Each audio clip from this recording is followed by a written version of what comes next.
Sorry people, I had to get a phone charger, phone ran out of battery, had to find something with a charger. So when you're commenting or want to send a message, you need to put it on the chat. What we were doing was sorting out who was coming in. George was initially wanting to come in. I think he just wanted to forget about pool now and enjoy his night in Glasgow because he get beat and how bad he was. So we're in and we're going to have somebody coming in. I'm not going to tell you who it is. You just need to wait and see. But I'm keeping an eye on both matches here. I did fancy Brian pre-flop against Jason. I couldn't believe it.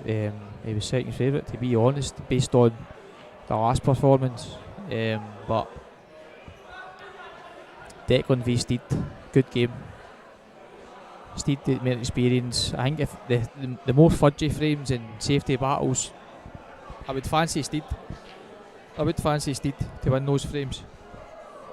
But Declan looks sharp. It's hard to beat somebody that's sharp.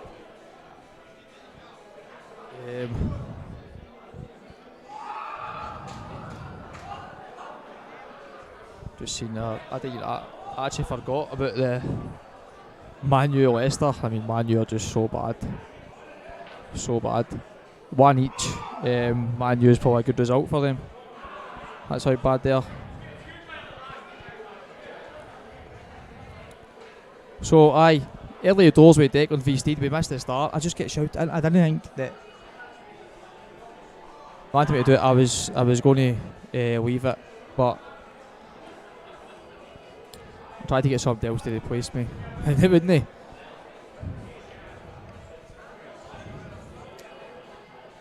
So I'm guessing Gibbsy. It might be. What I will say is, it's definitely going to be somebody of that class. I feel like it's between three guys, and they're wanting a big intro.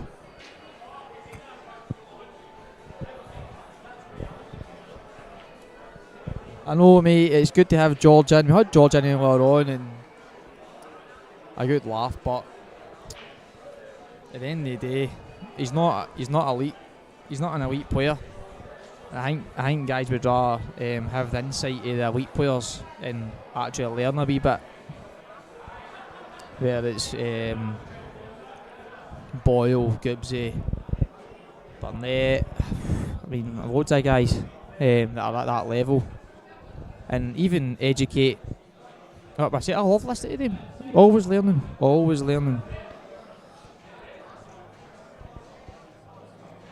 Probably learned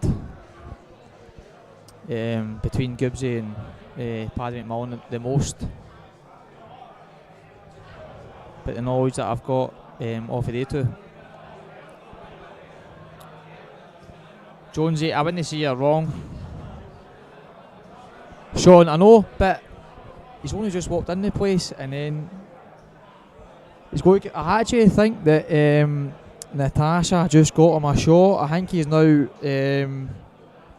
on the Swally. I don't know. I'm standing up now and I'm looking. Oh my, he's there, right? I think. Well, Gibbsy might be. I think Steed just plays a soft screw off the black here. Hodge white and it's just a couple of rolls. And see Steed, one thing I know about Steed, he won't risk like daft positional shots for an easier shot. He'll just leave himself the shot.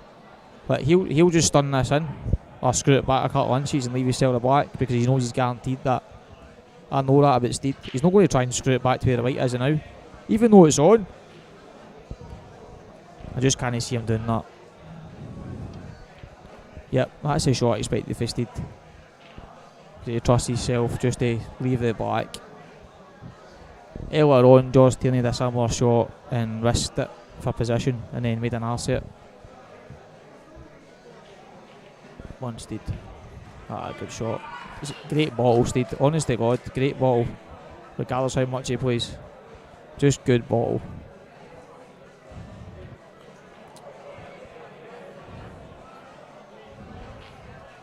Sean, mate, I think if they all play their best, I think Steed's the best, if they play their best.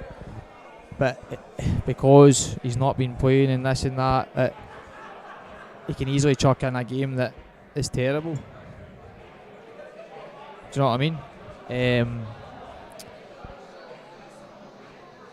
Which can happen when you're no sharp, when you're not playing.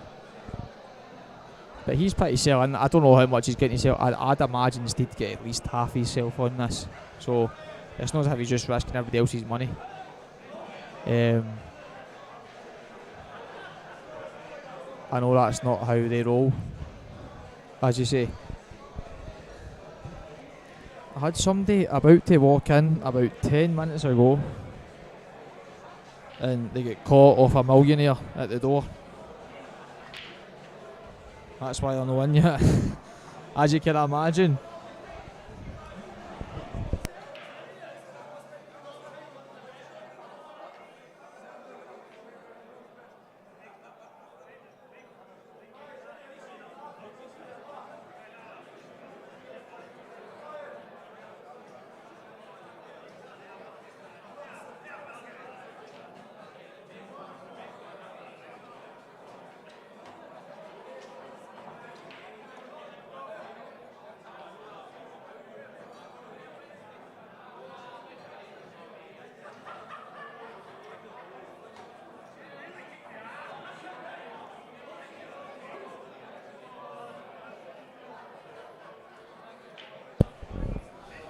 Sorry, just catching up there with the YouTube comments. Again, I know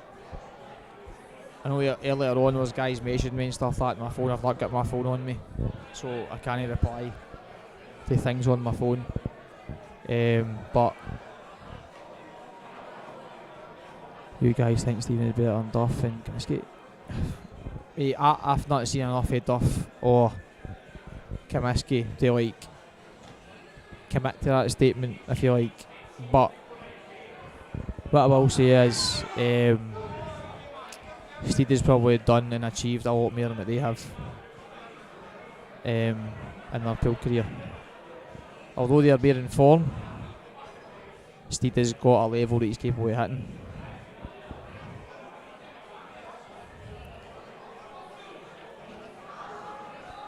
I spoke to a few people who've all lumped on Duff, which is fair enough. I don't know the guy, and if he's got these backers and the support, that's class. I love that. Guys just supporting their own, come over, travelling with them. I mean, fair play.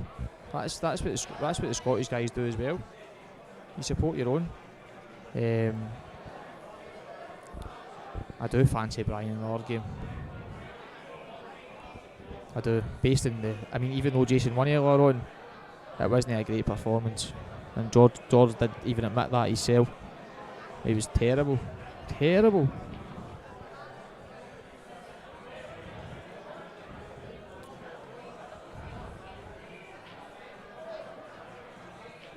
Right, well, I'm going to push for this.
Hi, we're just sorting out the double commentary for somebody else coming in. I think you'll enjoy it. I'll probably you won't want to listen to me. Again, I'm the same. Don't know. What's about Stephen? Aye, Stephen. Great pal. Great player. Just he's been there and done it. He's got a good bottle. He's got a good following. That's why he's a good person to probably bet, because you know you're going to get 100% for him. But pressure wise, he's not going to fold, if you like. There's a lot of guys with ability and at a certain level of the game, and when it comes down to it, they'll miss under pressure. I see that. I mean, Steed, he's so reliable. So reliable. And I think he can put Declan under a lot of pressure here. I think I don't know, 65, 54, I don't know. The prices pre-flop. But I mean, you've got to bet that for me. You've got to bet the price.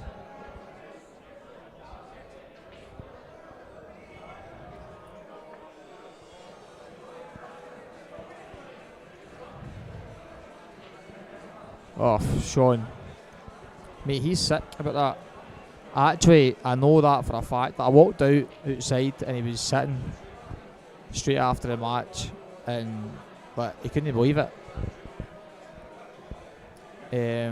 He just, the full match, he's like, oh, everything happened. He said things happened at home, and he turned up earlier on with his jammies on, and Paul told him to go to Tesco to get shirt and trousers, and just, I know these wee things, it's not that big an excuse, but they do have an impact, and you can accept it to a certain extent. But he was shocking. I don't know why Brian's trying to kick Brian. I don't know why Jason's trying to kick Brian's bad yellow out there, but it's just still funny. Just drop this in the middle. Middle corner. In fact, middle corner, middle. Comstay. No,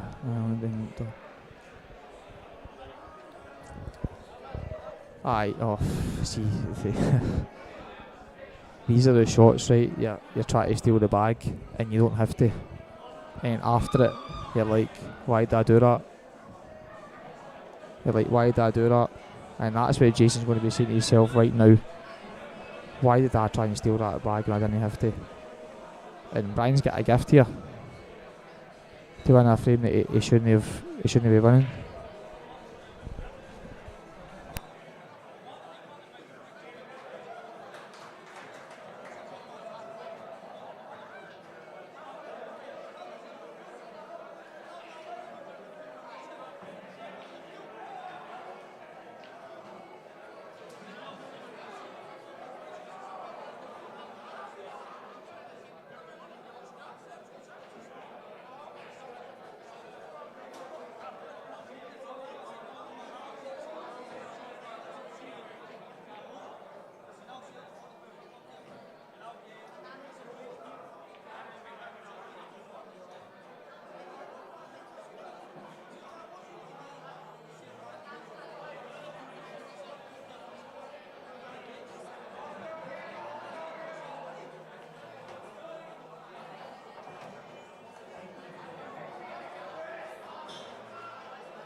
Hi there, sorry. Just catching up with comments, I've looked at my phone, and the place is so busy. You've got a lot of top players in here, Goobsy, Burnett, all watching, Mark Boyle, all here, and it's good to see that, because every other weekend they're all playing at the events and everybody's watching them, so it's good to see them coming here, like giving a bit of support to their pals, although they're having a bet. great standard so far, by far better than all the matches. Aye, Paul, the last match wasn't great. This is a better match to watch, in my opinion. I just want to... I think there's how many people watching this now? Don't know why it's not saying. Disappeared. But regardless, you've got a man here, Steed, who I've grown up playing pool with. He's treated me like a brother when I was only a young boy. Did a lot for me. I spent a lot of time at his house with his mum and dad and stayed over, and they treated me like a son. Couldn't have asked for anything better. And Steed's mum's going through a very hard time now, and not a lot of people know, and you don't actually understand until you hear what's going through people's lives, and you think, oh, everybody's life is so good and they don't have any problems, or he's playing well, but he's going through the toughest time in his life just now. And his mum is going through her worst time. She's struggling. Probably watch this now. I don't know how much about what Stephen Hill on, but I just want everybody to have a wee thought for Stephen's mum, and I wish her the best. I love her to bits, and I can't wait to see her again soon. And it's a big shout out for you, Agnes. Just to let you know that I'm thinking of you. Don't think I'm nuts. I've not spoken to you for a while, but I'm thinking of you, Agnes. And I'll see you soon. I'm sure everybody else would echo that and wish you all the best.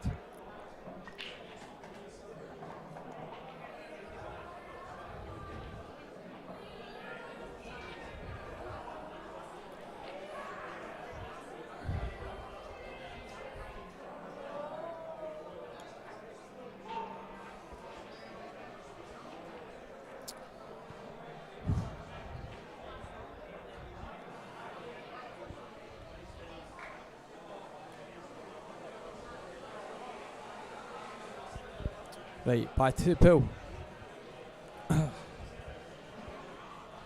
Jammies. It was, Sean, you should have seen him. It was like jammies, it was embarrassing. Have something to eat. Aye, obviously. What a toasty. David. I'm not playing now, let's you fight everything.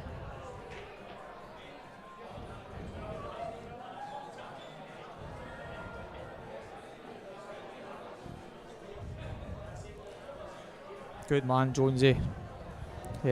She's all in her thoughts, and all you can do is just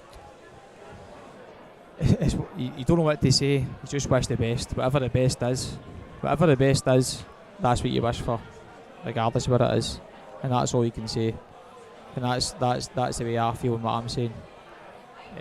But what a woman, everyone she did for me growing up, but she didn't have to, and treated me like family. I'll never forget it. Just a great family. So I'm glad I get this opportunity to actually express that, to be honest.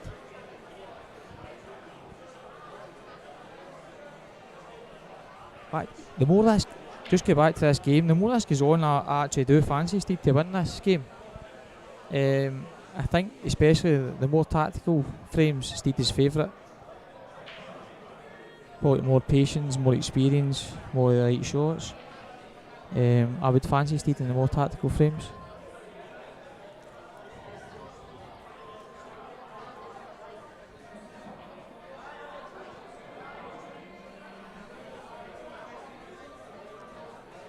Look at that roll. I think that was hitting the cushion there and it's kind of drifted, but it happens. The bookies definitely made money this weekend with the results and what I've seen, that's for sure.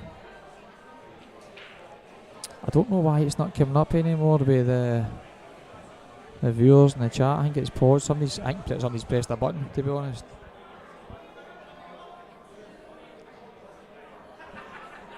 think Steve's just playing a wee containing shot here.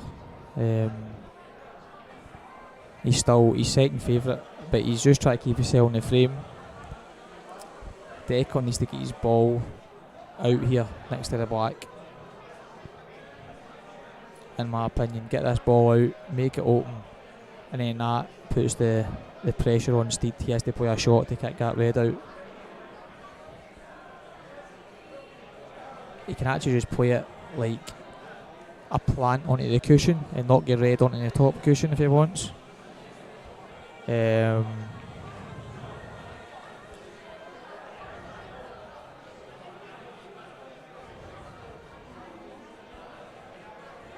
I'm surprised. Good shot. I mean, he's gave Steed a chance now to take control of this bag. So I'm surprised he never just brought his bad gel out there when he's favourite to win. I don't know. That's a bad shot for Steed. That's loose. He's under hit that. You don't know Declan too well. He's a very good tactical player. Mark, I don't. Right, you're right. I'm not going to judge Declan's tactical game based on hearsay or anything like that. But I'm just, from an analytical point of view and experience, I would still fancy Steed because I know he's older, he's played the game a lot longer, he's played at the highest level, so I'd still fancy him with these kind of frames, and that's why I would bet Steed, because if it goes these kind of frames, I think he's favourite. But he's to their own. That's why we have this chat and we have these things, because everybody's got their own opinion and who's going to win.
Hi everybody, just sorting out the co-commentator there. You'll be glad to know we've got an absolute top elite legend in the booth. We've Top got of the Mark morning Boyle. to you. Top of the morning.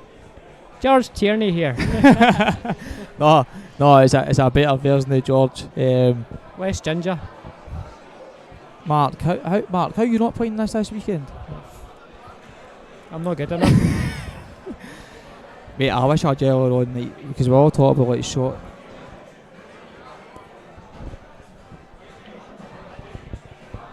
Well, I talk about shot selection and this and that, and I was saying, listen, this is what the elite guys don't do. If you get George sitting there, I mean, you just get tapped in. He was missing balls left and right, and there's a lot of guys saying, "Oh, they're at the same level," and they don't understand these things, right? George just plays a shot at a time and then goes for there. They make things so hard for themselves. I said, listen, it's not as if like, you've got guys like Mark and Dunster that are potting hard balls every frame. I'm like, they just make things easier for themselves. But at the end of the day, it depends how the ball's split, you know, and you try and get rid of your troubled areas before you just try to make it easy for yourself. You look for all the bits where it could go wrong, you know, and try and fix them first before you take away the simple. You try to make it simple the closer that you get to the black. And that's what you see the amount of mistakes that have been made just by going the wrong way and not actually taking a wee second look. Sometimes you have to just walk around the table and say, that's what I need to land. Yeah. It's schoolboy stuff. At least you've not got the 15-second shot clock here, because if you had that, then you've not got a chance to walk around the table. Hey, everybody says Declan Duff is the favourite for this tournament. I've not seen much of him, but I just knew Steed wouldn't lie down. I wouldn't write him off.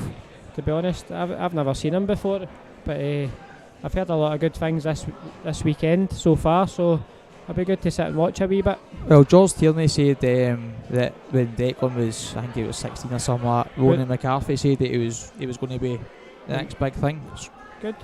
So if Ronan's saying that, that's something.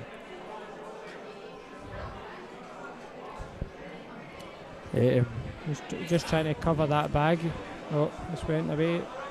That goes, but I don't think so. I don't think that goes. I think you can play a 2-1 here, Mark.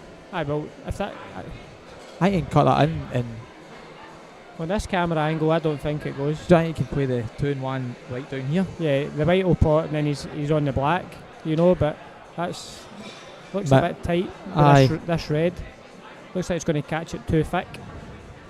Told you. He's bananaed it too much. It was on though, the shot was on. Yeah, so the shot here for Steed is pot the hanger.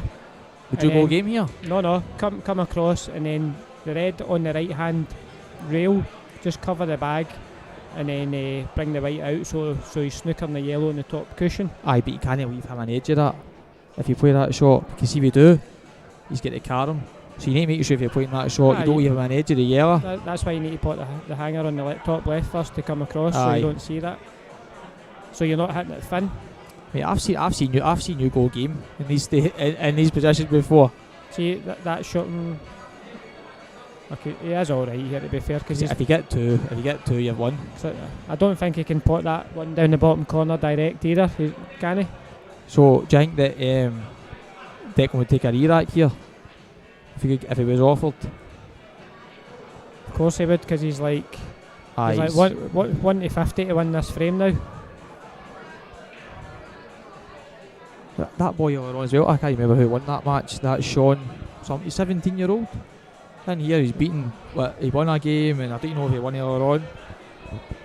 No, he got beat 18-14, 17. For Ireland over here playing a $2.5 grand tournament. There you go. 2 shots, and that should be frame over. Steed doesn't make these mistakes, and all you're doing is picking the white up, play the red onto the yellow down the bottom right hand corner, and bring your white up to take the one that's on the right hand rail next, and then it's just easy peasy. Make it easy for yourself.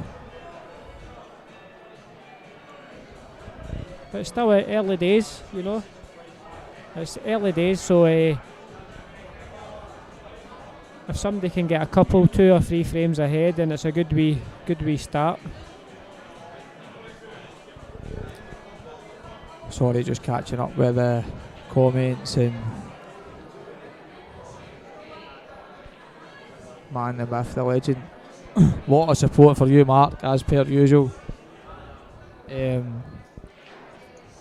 Jonesy, there's nothing wrong with gingers. My favourite ginger's Iron Brew. Do you still see the Iron Brew factory and stuff like that? I was in there the other day.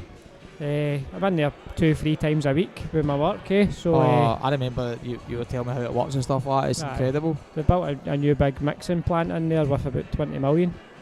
What the amount of cans are getting made, what a minute. So 1,400 a minute. That's scary. Scary. So Steve's got to mock bees up for 4-3, and that's what I said earlier. 65 he was pre-flop. Yeah, the double tonight definitely was Steed and Brian Cummins. But well, look at Jason. He's 3-2 up, and it looks like it could be going 4-2. But what I'm saying is he with Jason, right? I'm not saying he can't win, right? But he won't destroy Brian and blow him out the water and take away finish his first time. Yeah. But Jason counts on the mistakes and stuff like that. He counts on mistakes, but he's got the knowledge as well to force the mistakes. So I've played him once before. Luckily enough, I played really well. But you can see it in it. He's dogged. He doesn't give you much away. You've still got to win the frames. Yep. He'll not make mega mistakes. He'll just try and tie it up a wee bit. He just doesn't look comfortable for me. It's just the way he plays. He looks edgy. It's like no composed. Like at the start of that match against George, he was like 2-0 down, missed a cut. I'm like, he can't win. What was his score with George? Oh, he ended up beating him 18. I think it was 18-10 or something. I can't remember. But George was terrible. Was he? Oh, terrible. That's a good shot. George, he'll admit that he was terrible. A few hands grown, but at the start he turned up with his jammies on, and Paul sent him to Tesco to get trousers and stuff like that. So honestly, he was in his comfies, wasn't he? So that was all in his head and this and that. Well, there's videos kicking about him without his jammies on. What would you rather have? Oh, definitely jammies on. There's Jason Hill went 4-2 up. 4-2 v Brian. Steed's left himself a wee bit of work to do, but it's one of them. When he comes round and misses a yellow, he's still not going to be perfect on the black. So I think I just like to just drop it. He's going to come off the 3 cushions. Do you think he can hold? No, you don't want to be holding them because the white's running away for you. There you go. That's perfect. A good shot. That's a great shot. See, still at that way, it was not a very good angle, Plus, now with that yellow being there. So I would think he'll take this into the middle. And stand it off his side, just leave the white up nailed. Aye. But you don't want to think to yourself, I want to be the white safe, because it's a wee bit negative. You're on a shot like that, you're just picking it's one. It's automatic. What one you think is the easier pot, so you just one that your eye sees better and you're comfortable with. Sometimes you're like, I want to be the white safe, but then see you start thinking like that, you're like, I could miss this. That's because you're thinking negative, eh? Exactly. If you think negative things happen. Trust me. B, don't know who B is. Mark Boyle, love you, pal. No chance anyone to see him. Jams on, I know Chris. I don't know who B is. Do you know who B? No, but she looks alright, eh? B? Yeah. Love you too, B. Well, I'm alright as well, by the way. Loving the love hearts. There's Alan Sean, Marky boy, aye. Sean Wishart, looking forward to tomorrow, pal. Aye. Oh, aye, Rooney, aye. I'm no. Yeah, I tell you, it'll be a tough game for both teams. It's like we're going into a bullpit tomorrow. I would take. If I was off the draw right now, I would take it.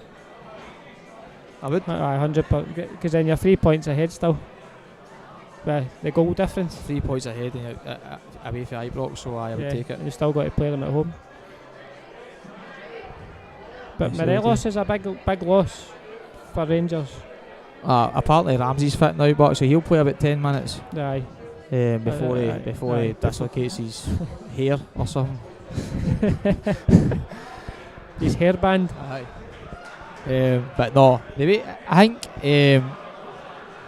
Angie shouldn't change the system. Just go out and attack. Don't try and park the bus because of your eyebrows. Just play the same way. If you play that way, then you're just bringing on the pressure. Exactly. So play the way that was the first half of the last game.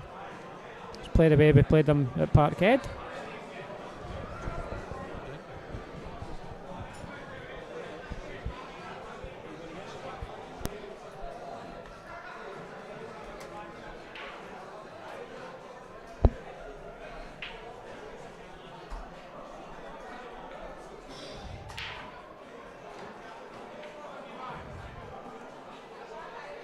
It's a great break by Steed there. Bit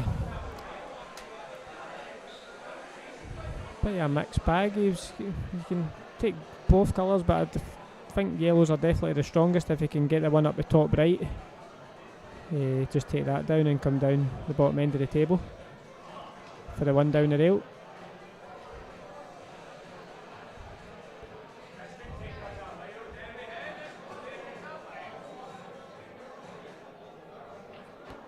He's going to flick this with a wee bit of left hand side just to check the white up, so we can try and get the. Oh, it's going to slide.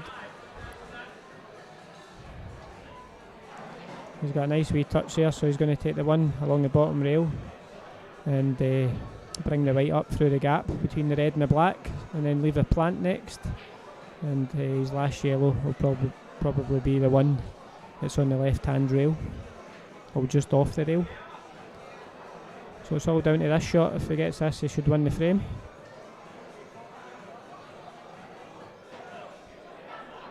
And that will put him 2 clear, which is starting to turn the screw.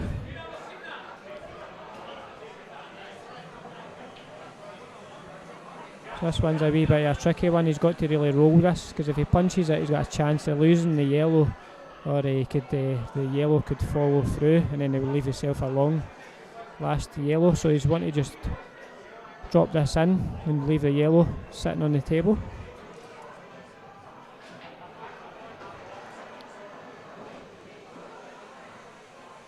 And he's played that perfect. And then he'll just clip this one in, and the white will come off the top cushion. So it's basically a natural angle. It'll take you down for his last yellow, and he could basically land anywhere. You could leave an angle, or he could land straight on it. It would be perfect.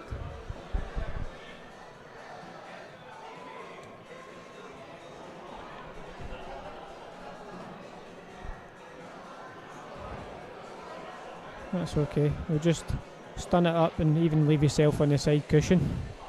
Bring it back about 4 or 5 inches.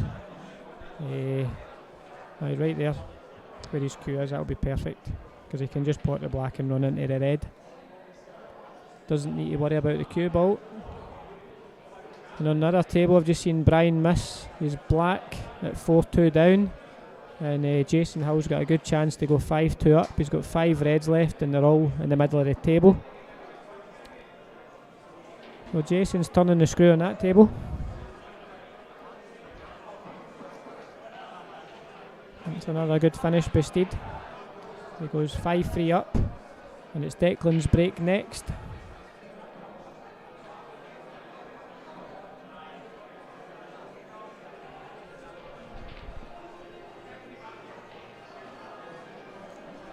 So on the chat, who's everybody tipping today? Well, tipping for this weekend to win the tournament. Who do you think the final will be, and who do you think will win the final?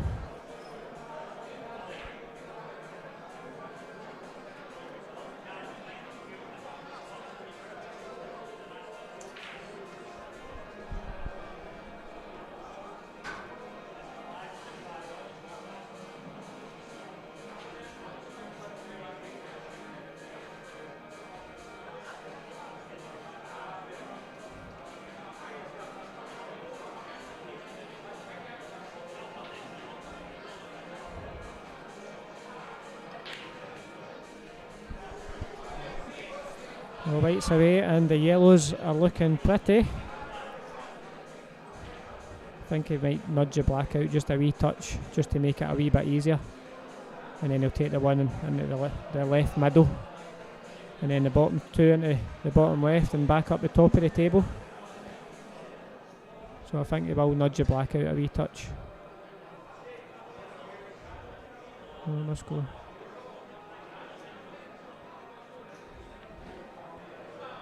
The way he's looking here, it looks like he might be potting the red and the yellow, and then taking the reds. No?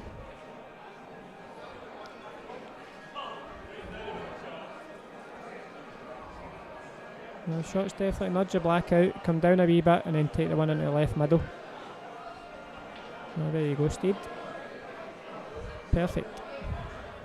And on the other table, Jason Hill's just potting the black over the bag to go 5-2 up.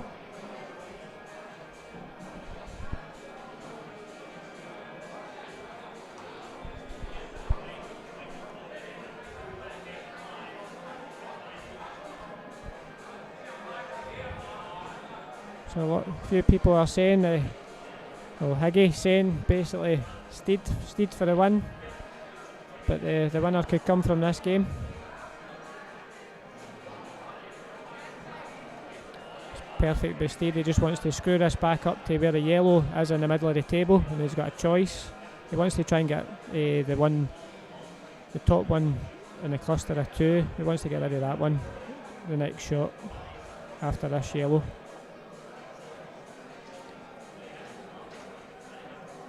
He must have had too much an angle there to do that shot, so he's going to take this one in and then stun across back into where the yellow is just now to take that top yellow away.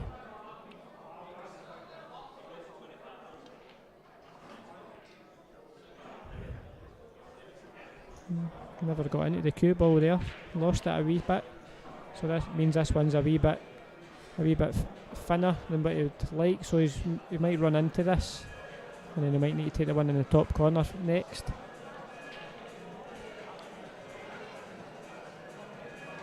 Oh, he's going to take a long one now, so he's got a wee shot here, should be okay though.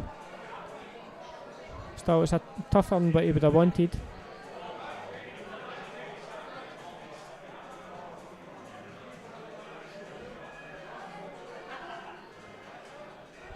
This shot to open up a free frame gap. Good shot. So Steed's going 3 up, and on the other table it's 5-2 to Jason Hill. And I think it's Jason to break on the other table as well.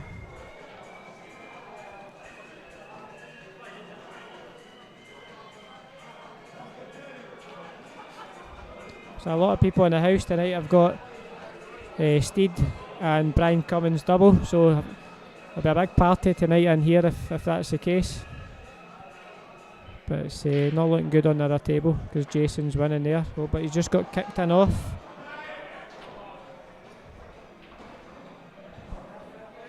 So Brian's got a good chance to go 5-3 down. He really needs to take it, or I think that could be the start of the end for him.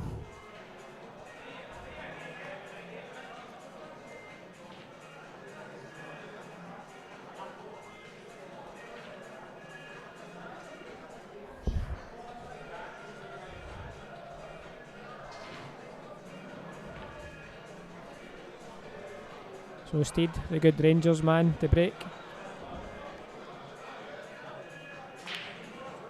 He's crunched him, but it's looking... Yep, it's dry, and the reds are looking good. If he can get into the red, that's just on the right, at the right middle. If he can get into that one, and get rid of that yellow out of there, the reds all go.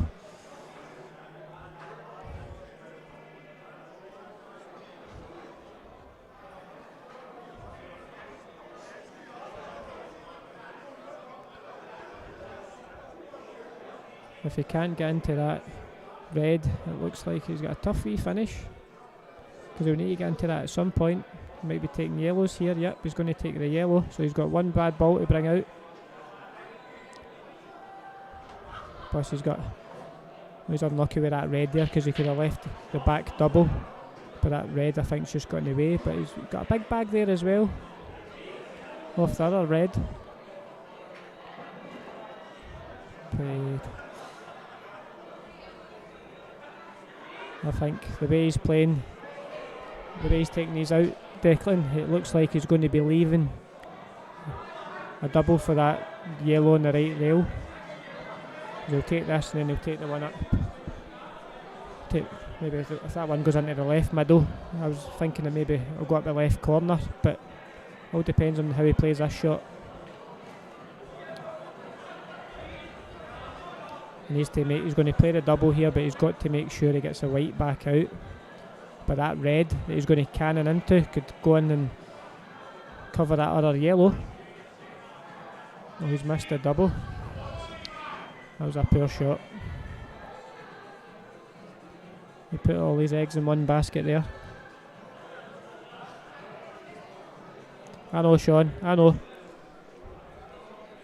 It's nice to be nice.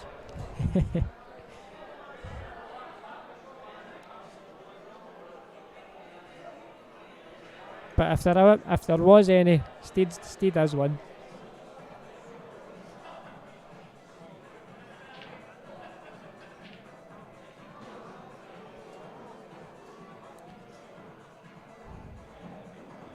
Steed's just going to tie this up, just get the red in front of the yellow.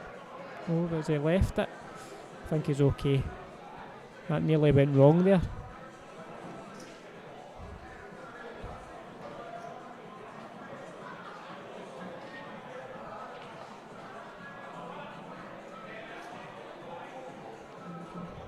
Can even take the bag here if you can see a wee bit. Oh, he's got it. That was a poor shot by Steed. And he was looking like going 4 ahead, but this could be a big swing and move it back down to 2.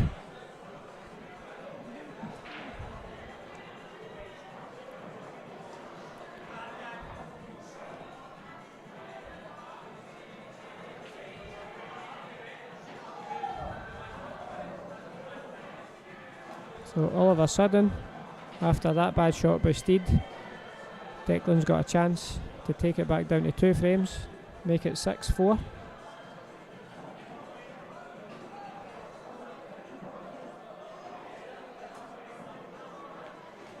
It's a good shot. And on the other table, Brian's got a good chance. He's got 3 yellows left in the middle of the table to take it to 5-3 down. It's a frame he's got to win, because he can't really go 6-2 down, because I think it'll just be Jason will kind of close that match. Well, not close it out, but 4 frame gap against Jason's always tough to pull back.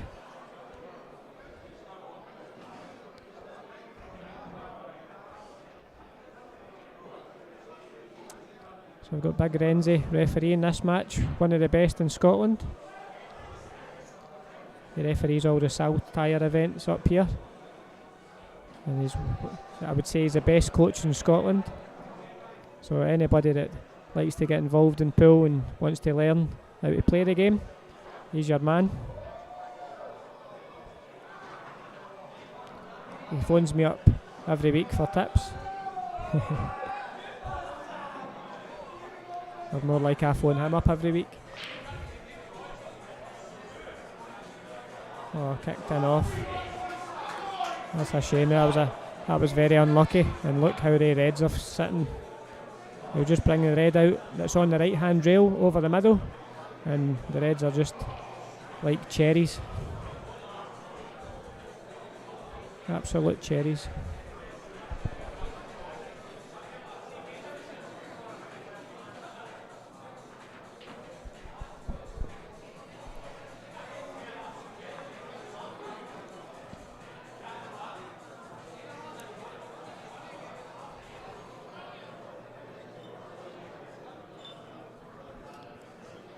So he's brung his hard ball out. He'll take the two in the middle on the left, just above the middle on the left hand side. He'll take the top one first, and then take the one that's just above it in the middle of the table into the right corner, and that opens everything up. There you go, perfect. I could have run through a wee bit more just to make it straight, but so his white's going away to the left here. It's no big deal, but it's just wee things like that that kind of put you out of position.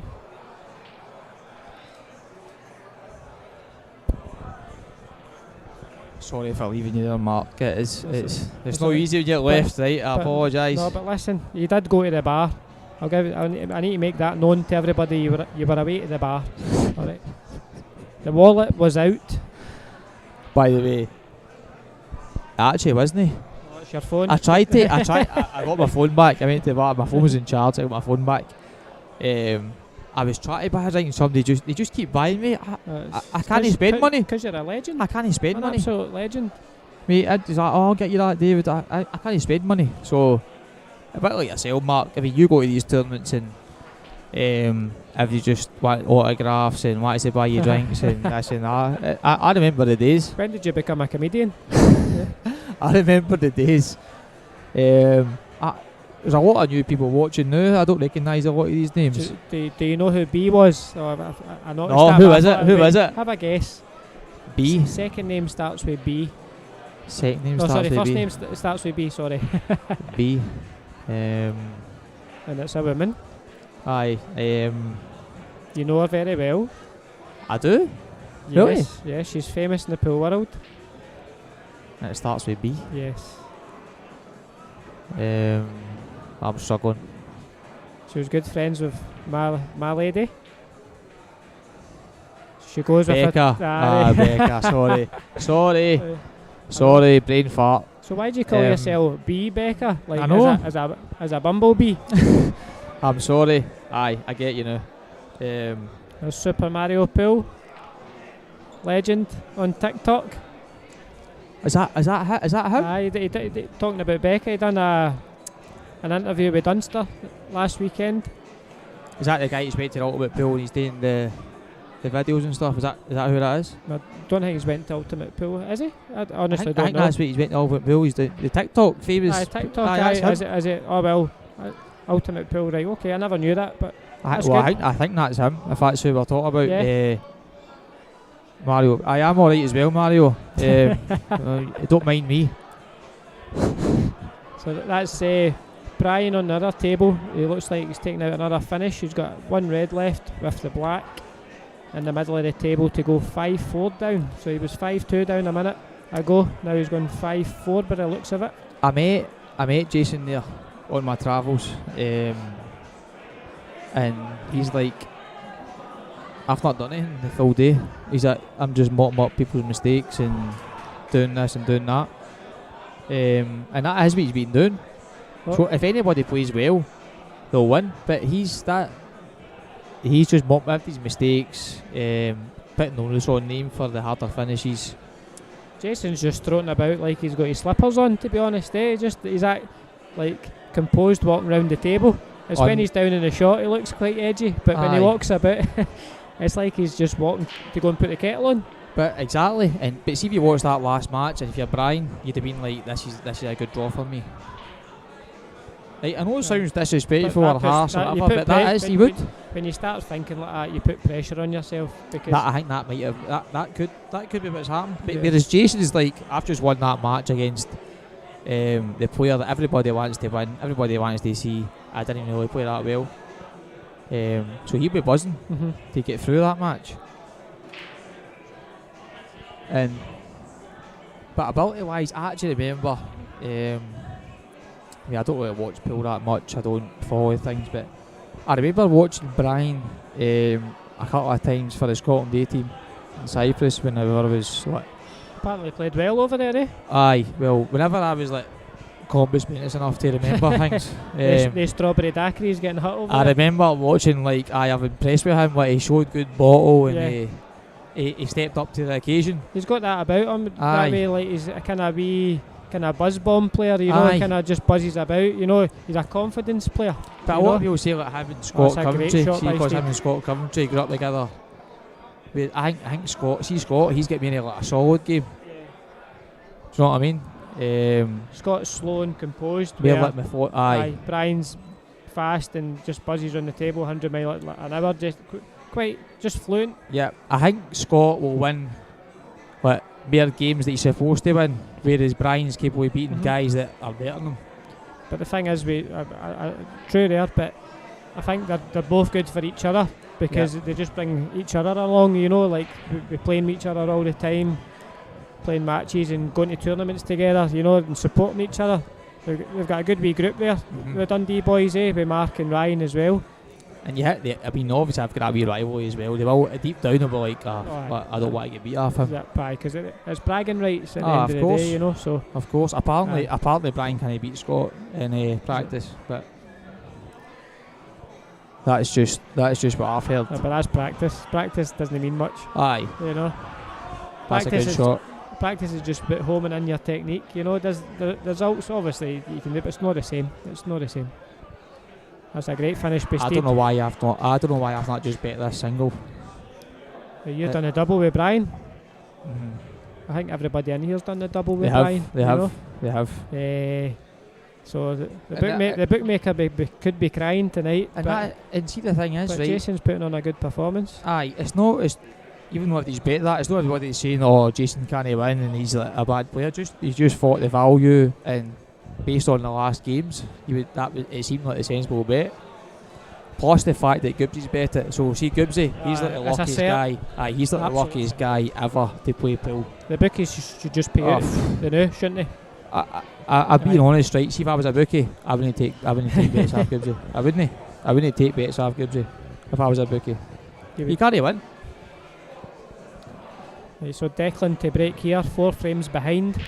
Needs to get a ball, but it's coming up dry again. No, top left. Nah. Steed's get the support. He's got everyone. Yeah, everyone's just going Steed's way. Yep, he'll take this one into the top left.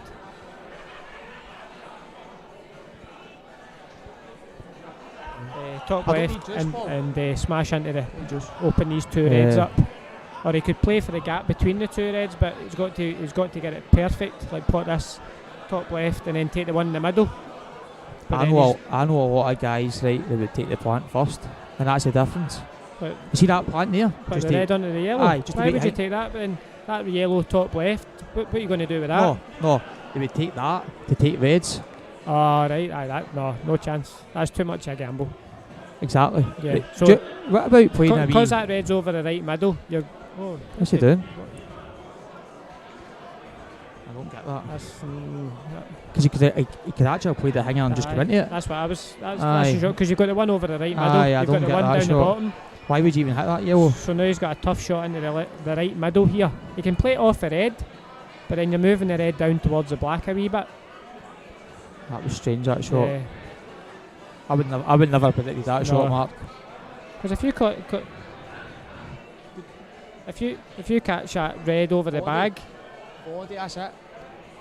I've got juice. Get him a double body. Aye. If you catch that ball over the bag, full ball, you're losing the white. The white's going in as well. And why even risk that? It's an open table. So now, if he doesn't get this, he's second favourite. He's second favourite for the frame.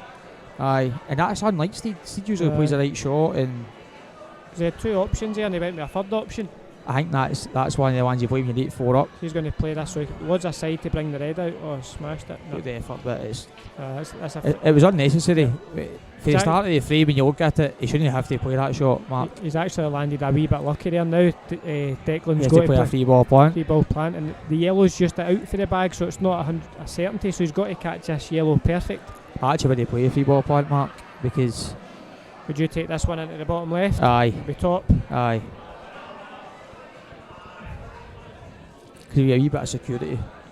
He's missed it with a shift. Yeah, he kind of... I call these shots. I called that a baby shot. He didn't go commit to it. You know, he kind of baby. Just had it soft. You know, he kind of quit on it a wee bit. That's perfect. Aye, just Paul's actually got me a drink. Legend. See, I don't need to go to the bar for a drink. The drink comes to me. Daryl will get one there. No, you didn't get one. No. That's what he ordered, by the way. I'm actually shell-shocked. She'd be fair, right? She'd come over. I actually think that he thought that I said I've got one. Rooney, you're sitting there with like, you've got 2. No, a drink and... I've got a hat. What? You're sitting with a drink and Gary's getting you one. Aye. Well, good job, because Paul wasn't he? When did you turn into an alcoholic? Yesterday. At Air Races. See, sometimes you either wake up, right, and you lie in your bed and feel sorry for yourself, or you just keep going and you've got to keep going. Got to keep going, mate. And that's what 100%. I did. You've got to commit. And a lot of the guys appreciate that for me, the service I provided. Exactly. That's why people tune in all day, and you don't ask for anything. I know. Not ask for nothing. Just a couple of here's halves. Paul back with your drink. See, he didn't forget about you. I knew Paul wouldn't forget about you. I know, and he's too shy to even take a mention on the stream. He is too shy. He's ran away now. But see, I guess, Mark, that's one thing about Paul. He's got this pool hall, which is the best pool hall in the UK. Would you agree with that? Yeah. Have you seen one better? No. And he's so modest, and he wouldn't even want credit or anything like that. But he looks after it. He just loves the game, and he does everything so good. And he loves all the players. He loves everything about pool. He just But he loves wants to be everything the about it. best, and he's like, well, Oh, aye. he wants to. But he takes pride. That's the thing. He takes pride in his club. So he's one of the guys. If he's going to do something, he's all in. You know, he's not one of them. I'll just and half he commit. he looks after his regulars. Yeah. He paid everybody into the IM. Did he? Aye. Full week. Yeah, There you go. that's £35 a head. Load them into IM, right? And that's the difference. But just you look after your Aye. pal, they look after you. Look after your customers who come back. Or Steed's missed a. Because a lot of people don't do that, and that's a mistake. Declan's got to. For him to win this match, he's got to take these out. If he doesn't take these out, there's no way back. See, I just don't understand. I just spilled it. I don't understand how you miss your glass there, pouring a Coke I just spilled into it. your vodka. You've got more on the table.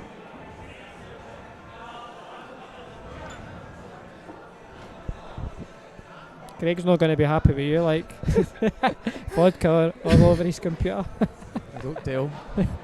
I'm not a grass. Is that vodka over his computer? Yeah, we are. Anyway, Yeah, he's I think Declan's under all sorts here. He's alright. He's not under all sorts. Not yet. It's not like 11-4. You know, he's still in the game. It's only 2 breaks. You know, he's only 2 breaks behind the way you look at it. I just don't fancy him. Declan broke this frame, eh? And she's get no.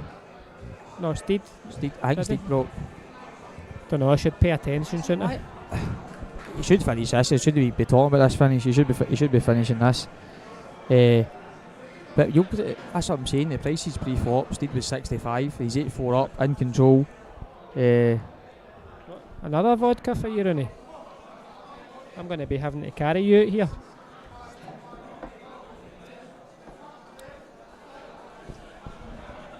Mark's kidding on. I'm going to take a photo of this. Yeah, I'm taking a photo and put it on my Facebook. Oh, don't give me this. Look, I'm kidding on. They get a glass collector in here. Right, Rooney, smile. Right.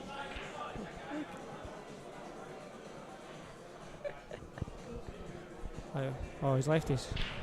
Caught that red there and he's left his a thin one. Still fine, but his white strap. Oh, he's went for a double. That's crazy. He was always going to play a double there. No chance. But would you have tried to cut that? What did they cut? I did. Listen, we probably get the worst eyesight in here, right? No, I've got contacts in the night. Aye, so far, and I'm still one right. So You've with got no one chance. Aye, I know, but there's no chance we were cutting I that. cut that in the border. Would you actually wait in the cut there? Aye. I can't play a double. I didn't think that cut. I think the safety's a shot here, Mark. What do you think? I think. Can he go game here? But if he plays the safety, he's got an easy 1 cushion. Well, 2 cushions. Aye, but it gets you in the game. Nah. You had to play that slower. See if he blocks the bottom cushion there. You play it slower. We never had much on, but the thing is here, if I'm Declan, I'm going off the 2 cushions. I'm hitting top cushion and then hitting the side cushion. Would you go up the way? Aye. Because look, that's it. He's trying to play a snooker, but that's crazy. Look, Steed. now he's opened everything up. Aye, that's crazy. But the other way, you've got a chance to knock the black more over the bag. Aye, plus leaving the white welded. A chance to win the frame, Aye. yeah. Well, that there. Steed can even just. Steed shouldn't have lost this frame for you. No, he shouldn't have lost it in the first place, but that was a frame. Declan, but see if this red goes, which. Aye, you go, just follow would you go? Yeah, it depends if you're right. I know if it goes, you've got to go for it. But Steed, I think you've just got to play the he's clipping off it. Aye. But that's the thing. Look. Why is he not screwing it off the side cushion and putting the white up there? Right? Put the white up the other side of the table. So last shot that he played the double, right, that I said he would cut. Would you double that or cut that? Obviously you cut this. That Aye, was a shocking shot. That's what I'm saying. Why is he not screwing? Cut the last shot too. Why did he not screw off that and put the white over the other side of the table? Because he was hitting into the reds. I think he's misjudged that totally, because that was a shocker. He's to been. Aye, he should have played it without hitting that red. Screw off his side cushion, not hitting any of the reds, and put the white over there. Yeah. I don't know what was happening with Steve there. It's no like him. He's had a brain malfunction. That's what's happened. I think that is what happened. Right, so that's a frame. He's got to get out his head and move ahead. But Declan, on the other hand, he should get a wee bit of confidence for that, and then Who's break? Is it Declan's break this break? Because if it is, then he's got a good chance to get back to 2. And that's him only 1 break behind. If you're going on serve. But on the other table it's 5 each. And Jason Hill's got 2 yellows in the middle of the table. And the black simple as well. So Jason looks like he's going 6-5 up. Oh, he's played that. Sean, see if I say to Mark it doesn't cut. Sean, it cut. if I say it doesn't cut. You didn't need Gordon Ramsay to cut that one. I genuinely don't think that. Because you could cut that and then the white would have came back off the cushion into the reds. Mate, I didn't look at I don't think that was even on. I would go back and make sure and get your eye checked. Mate, I think you're tripping, mate. Aye, I've had too many alcohol-free Copperbergs. Oh, I knew that. I knew we were on alcohol free. Aye, I've got somebody to pick up and then I'm on the Jaeger bombs. So then you should start worrying. Are they actually alcohol free? Aye, look, you see that bit that says alcohol free? Right, out of order. Oh no. Absolutely out of order. Well, you're doing enough drink for the pair of us, so it's fine. I need to post this picture on my Facebook, traps, and you'll see Rooney, the alcoholic. I need to call anybody know the glass collector in here, give them a shout. Out of order.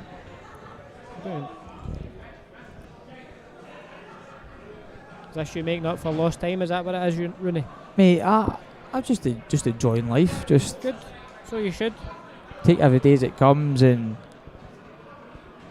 I still try to do a lot of things, but I'm not going to sit and feel sorry for myself and regret things. No, life's for living. Life's for living, my man. Life is too short.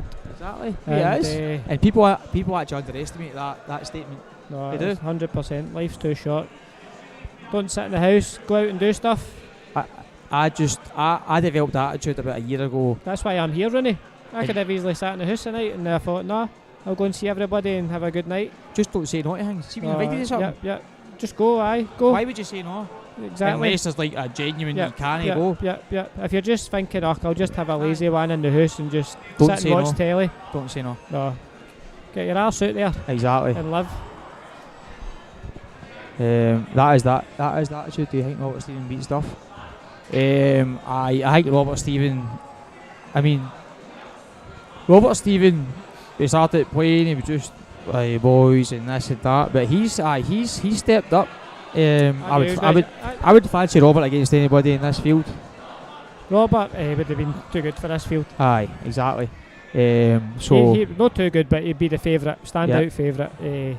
I've known Robert. I've basically grew up with him through the snooker, and I know how good Robert is. Was he good at snooker? Aye, it was me and him or the amateur finals. Then we turned pro, and it was a bit of a jump for us to turn pro because you had to get used to the conditions and stuff like that to start with. But and it was cutthroat because it was like 96 pros. But I was a class player, absolute class. We won the home internationals. And we were in the same team with that. We beat England. Aye, but you were always you were at snooker wise. You were a bit better than Robert. No, I wouldn't say that. It was. But I don't like saying. I hate like comparing myself to other people. But we're all good. How many 147s you hit? 5. Aye, know what I mean. 5 as if it's just what you do when you wake up in the morning. But about how many balls did I miss? Millions. Doesn't matter, mate. That's some achievement. But no, Robert was a class player at snooker, and he's got the technique, and his technique's no changed. I tell you, he still hits the ball sweet. And I remember playing him about 4 or 5 years ago at this, and he knew himself about the shot selection and stuff like that. Pool? Aye, and I just knew then the minute when he starts picking up the shots, like the patterns and stuff like that, he would start running amok at this game. I remember probably one of your first tournaments, and Michael Colm was taking me to Falkirk. It was the Biomassies tournament, £30 ahead. He's like, I need to go and pick up my mate. He's coming to a tournament. I'm like, who is it? Oh, this guy Mark. He like to play snooker. Mark Boyle. So I'm like, for God's sake.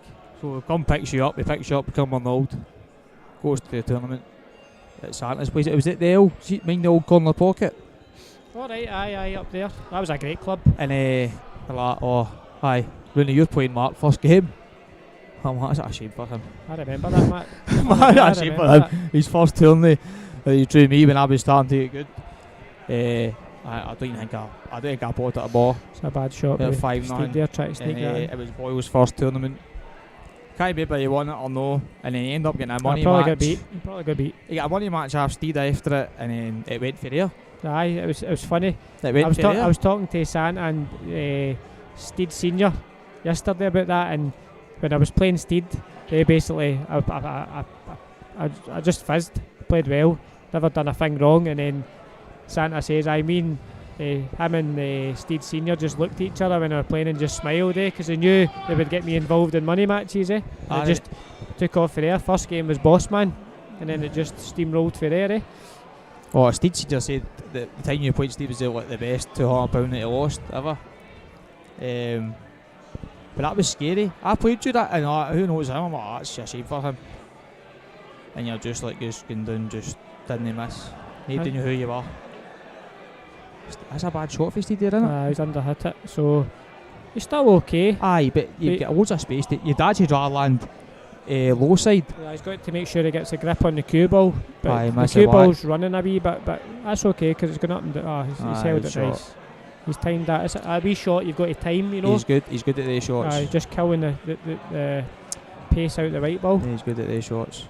So it's 6 each with Brian Cumming and Jason Hill on the other table, and Brian's just put the black off the break, so it's a re-rack. See, pre-flop, I fancy Brian, but see if it gets to like 15 each, I think Jason might win. To be honest, if it gets to like that stage and it's like frame for frame, Jason's been there and done it. I think Brian's got more ability. Brian's easier on the eye, and he's he can pot them off the lampshades, where Jason will go he'll just slow it down a wee bit and be more dogged. But I tell you what, that game is going all the way. I don't know who that is. I actually remember this match, right? And I lost my job at B Cogent for this match with you against Paddy. On cue here, that was a good game. Everybody was like, "Oh, I want on it," and your man Kenny Donald, he was there. Aye, he got everybody from Calder Bank to get their wages on it, saying, "Oh, Swayze can't get beat. He's getting this guy become Arnold who's just a potter. He'll get fuzzed. Swayze will destroy him." I think that was one of my best games I played. But you didn't do anything wrong. And see, the thing is, Swayze was probably a bit hard on himself after it.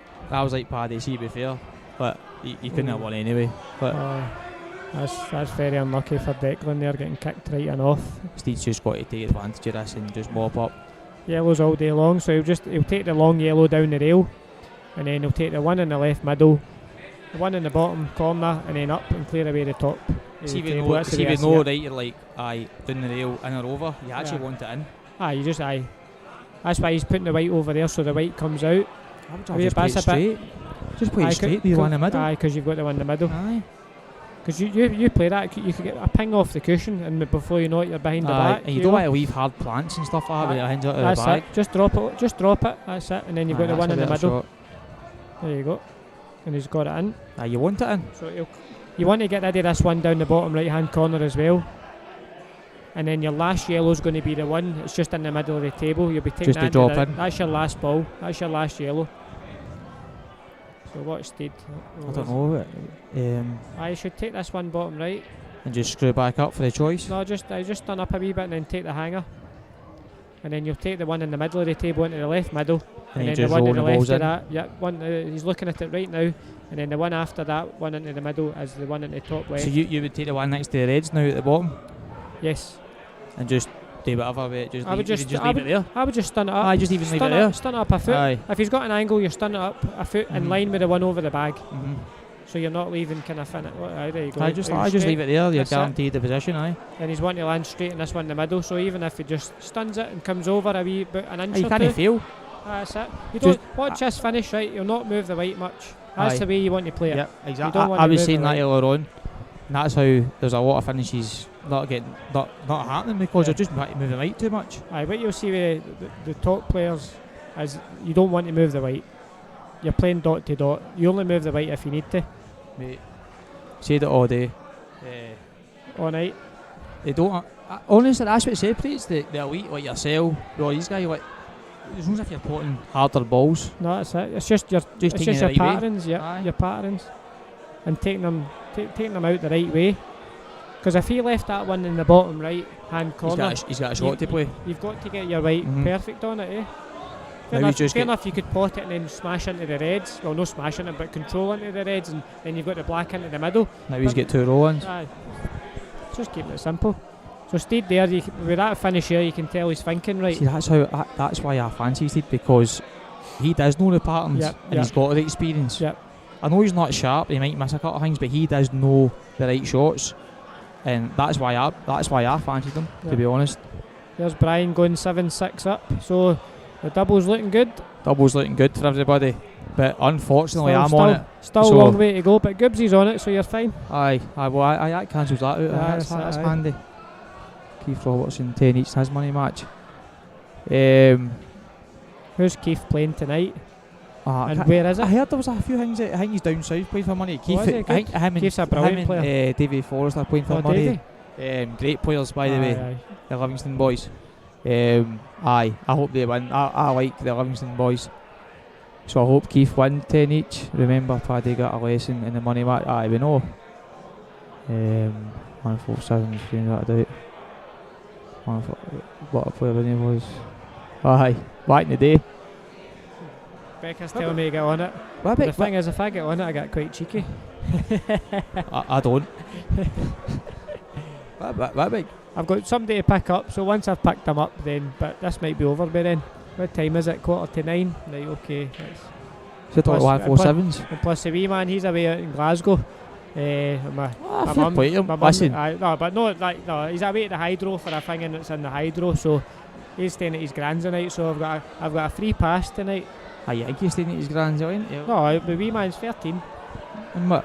And what? There's no fair, Dre. Come on. There's no fair.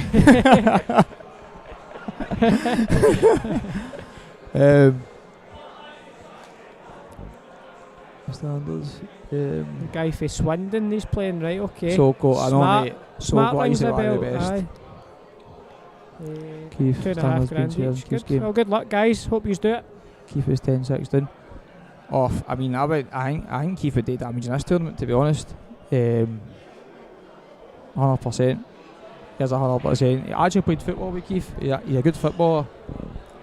I'm not saying I'm good. I played pro youth for Derby and stuff like that. I'm not saying I was good, but pro youth, that's good. It was faster than Usain Bolt, but that's like grassroots at pool, innit? Yeah, I started playing pool, ruined it. Then it all went downhill. Yep.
That's a great shot by Declan. He's just unlucky the ones went on the the left rail. So he's got to... He might play this one. It's on between the two yellows. The left hand one with a wee bit of right hand side it'll be for that side to get in to where that red is above the yellow. It's just clipped to yellow. That's not good. I'm trying to cooperate.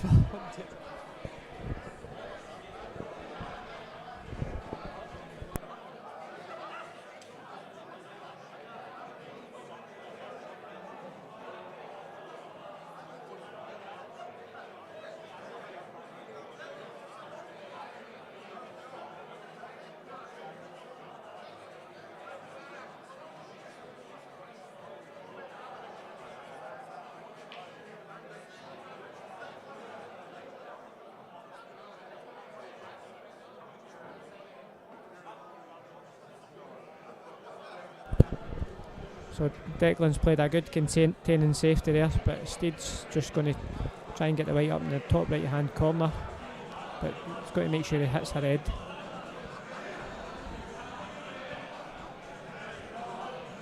So he's want to try and get the white up there. So they can come off with 2 cushions. Bottom cushion and top right. Oh no, he's came off 1. No, he's got away with that. So cool. I actually remember I was talking to Mark a couple of weeks ago. Can't remember a few years ago Mark was the man for money. But you couldn't bet against him. What do you mean a few years ago? That was a few years ago now. Lockdown. Right? And I know he's going to get back to that bracket that you just can't bet against him. That is what it was like. You just couldn't bet against him. Farnsworth, whatever, you couldn't bet against him. He did it. He went there and done it. And I said that, mate, that's where you're going to get back to. That is. I know you. I can see it in your attitude and the way you're playing, your confidence, the way you're cueing. You will.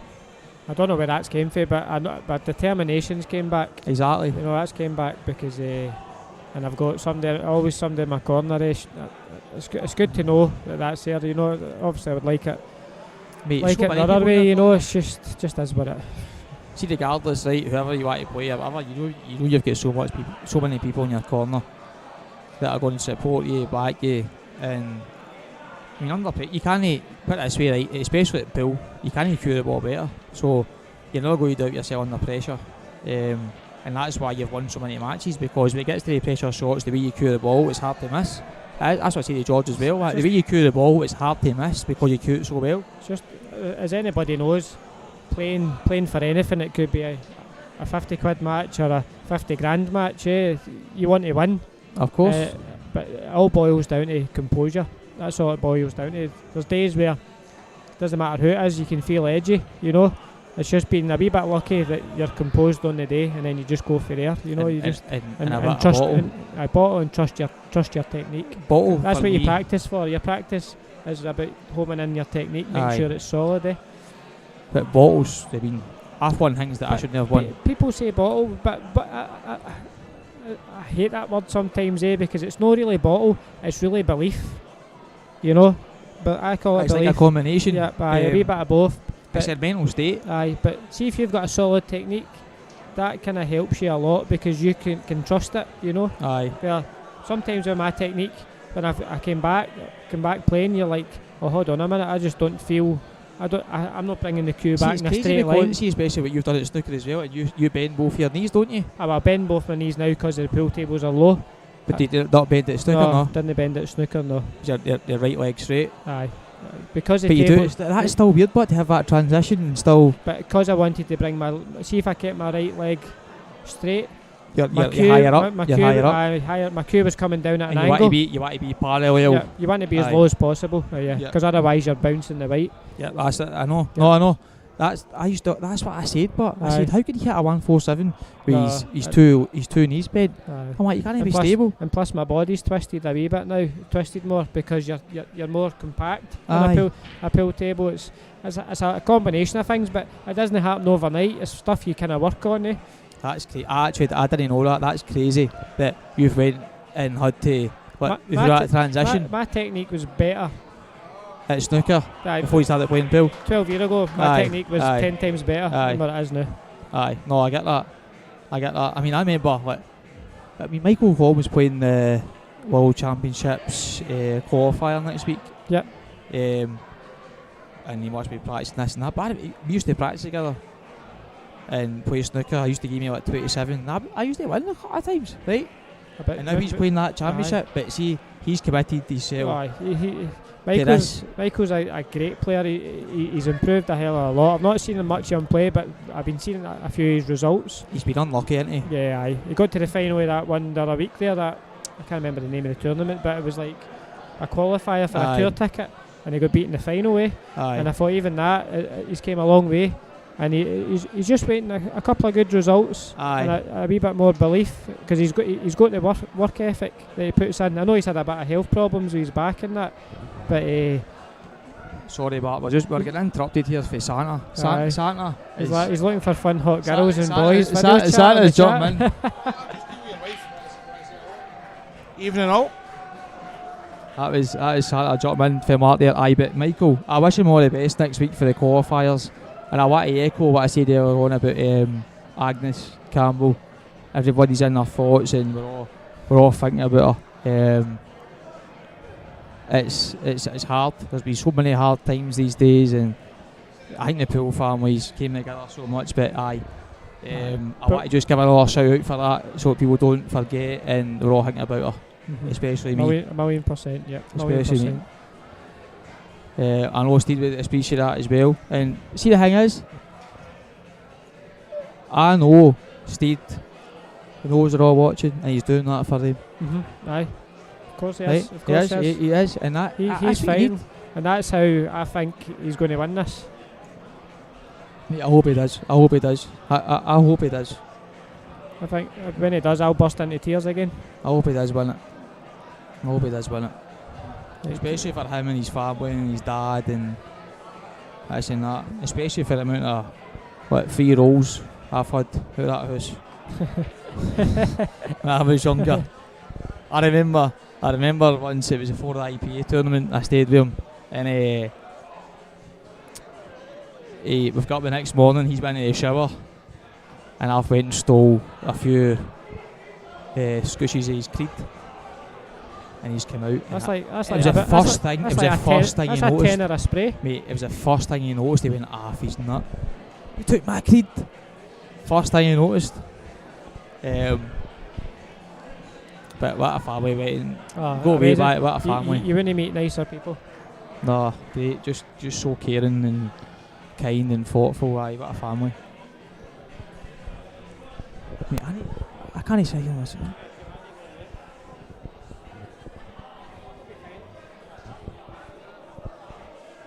Is she?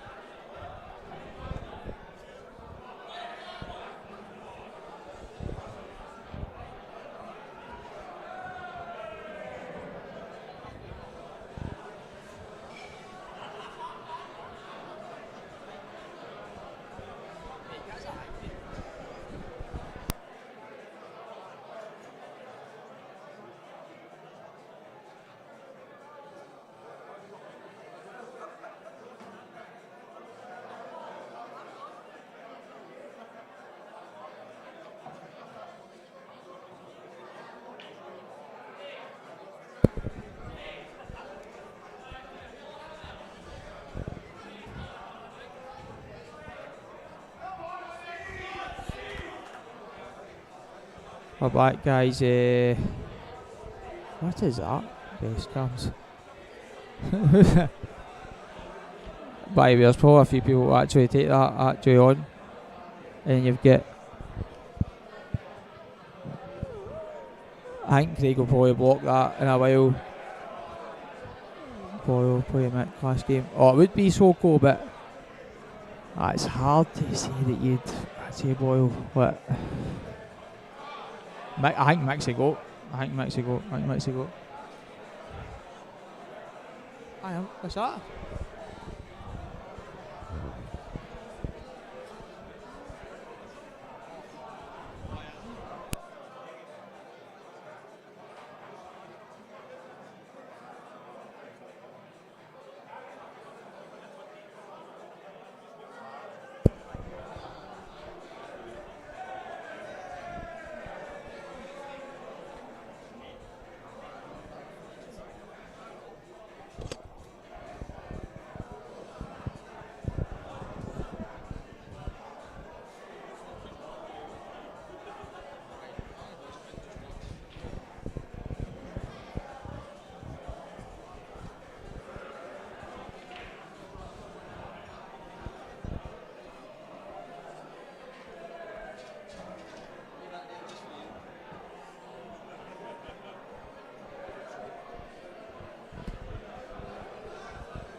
I've actually been watching more of the Brian Cumming game.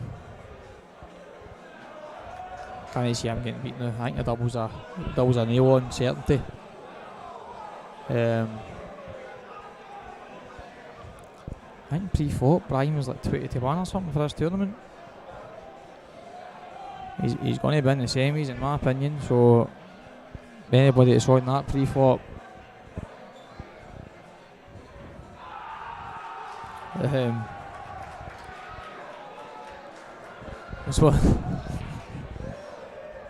was walking back into the booth there, and there's a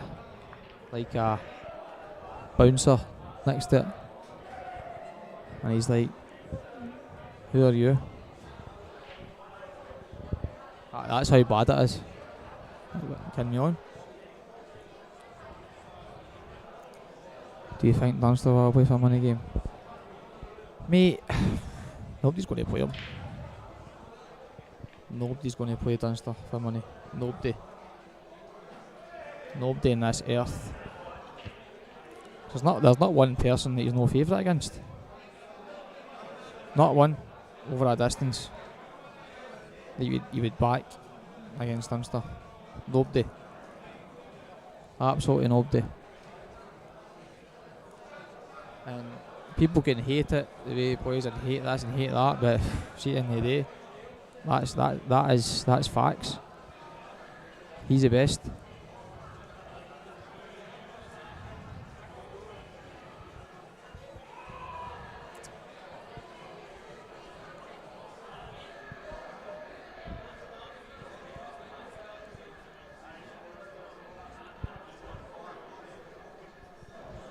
Derek, I didn't have to, mate. I took my jacket off. The guy's like, aye, fair play. Nick Hill's a go. Mate, I can't disagree with that, right? But see, the thing is, see if Mick Hill played Dunster tomorrow, first to 30, I'd take Dunster.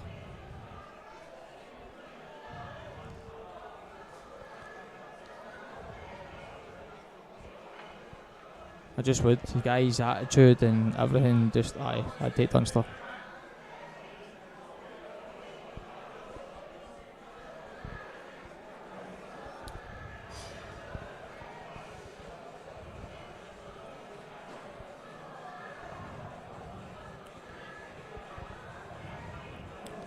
I actually think Steed is going to win this tournament. The more I watch, he just looks so up for it. And he's got all this experience for years compared to all these guys that are still in it, and good bottle. And I know his family that are watching, and they do. His family always support him, which has always been good. Especially a folk that they used to always come, and it was great. And it used to benefit me as well, because he used to support me when he got put out. But I actually do fancy him now, the more that I watch him.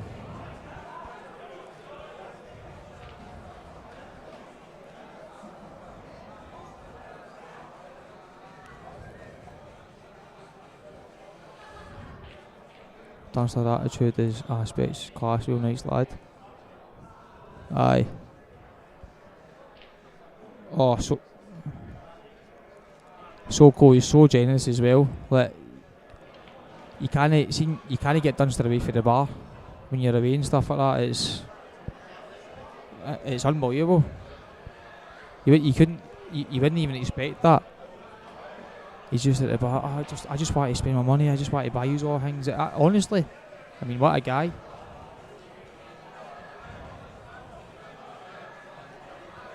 Derek, his attitude is. I mean, I watched him play a guy a couple of months ago in Q here, who he's like 1 to 100 against, and he played the exact same pace with the exact same respect as he would play against anybody else, and that's the difference. And that is why he's the best. But he treats everybody with respect. He does. He treats everybody with respect.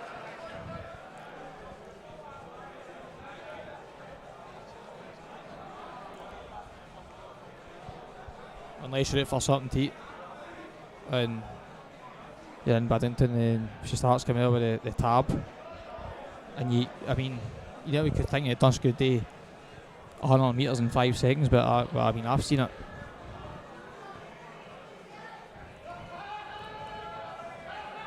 Dunster beats anybody on the planet at race day 30. Different with Dunster, he doesn't need to practice. He's ready to go at any minute of any RD for whatever day. Sean, I agree. You couldn't back against Dunster any amount of money. He's just that solid, just so solid. But he's never done it for like big money, so you can't really say that he can't get beat. But on current form and the way he plays, it's hard to back against him. We're now joined by Mark, who is waiting to get a Volvic, I think, or something. I got a double water. A double water. As I said, Rooney, you're doing enough for both of us, so I'll leave you to it. I'll probably need to drop you off or something tonight. Am I in trouble? No, she's sitting me a gin, so you're alright. She's chatting away. She's chatting away to Kenny. Oh, perfect. So that'll buy you an hour or something. Aye, no bother. No, we'll talk about Mark, just to go in. Everybody's talking about Dunster, we're talking money matches and blah blah. And it is hard. I think you'd agree, it's hard to say that Dunster isn't he the best in it at Phil. I know everybody, there's a lot of good standard of things, but see now if they say something's the best, it's hard to say he's not the best. It's hard to... no, of course, he's number one on the IPA. He was on... People are saying he's not playing well in it. It's just because he didn't play well in the Champions Cup final. That's just like one tournament he's not played well in. And the standard in it is frightening, so it's a case of you need the wee rubs at the right time. Doesn't matter who you are. The way Pool is now... The way Pool is now, it's all down to the breaks. The breaks basically decide matches these days, the way the balls finish up, because you could have one player breaking and they sit like cherries every frame, and then you've got the other player where it's just hard work and it's a pint of blood for a finish, so it's all down to the break. We were talking about it, but me and a couple of mates last week about the ultimate and the IPA, right? Yeah. And I know a few people have mentioned like the 5-man team thing, right? So, in my opinion, right, it'd be a 5-man team from each. Aye. Right, aye. So in my opinion, I thought you were going to ask what's the best like standard and stuff. No, like that, for the IPA, right, it'd be like yourself, Dunster, Farnsworth, Hibbett, and McAllister, I think, are the top 5. Right, okay. Right. In my opinion, I think that's the top 5. And even you've still got like guys like Ben, Marshy. They, in the last few years, they've not been as good as what you all have, right?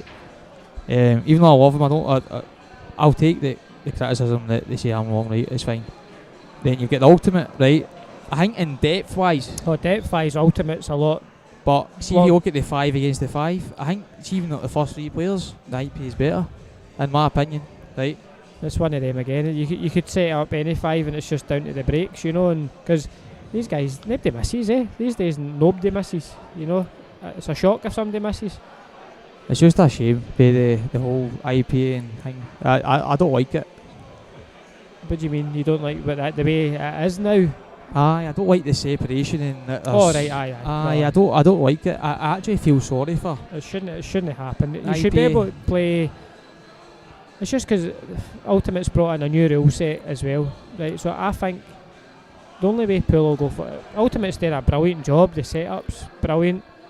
I seen the last setup at the hotel, and the production on the telly is good as well, But I just think the new rules, if they stuck to black ball and everybody was playing the same rules, that would have been a good chance it's still all coming together. But with another rule set, and it's just making everyone awkward. Something another can of worms, So it's just.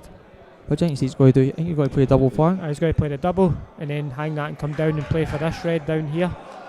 So he's got a choice of 2 reds. And he's got away with that.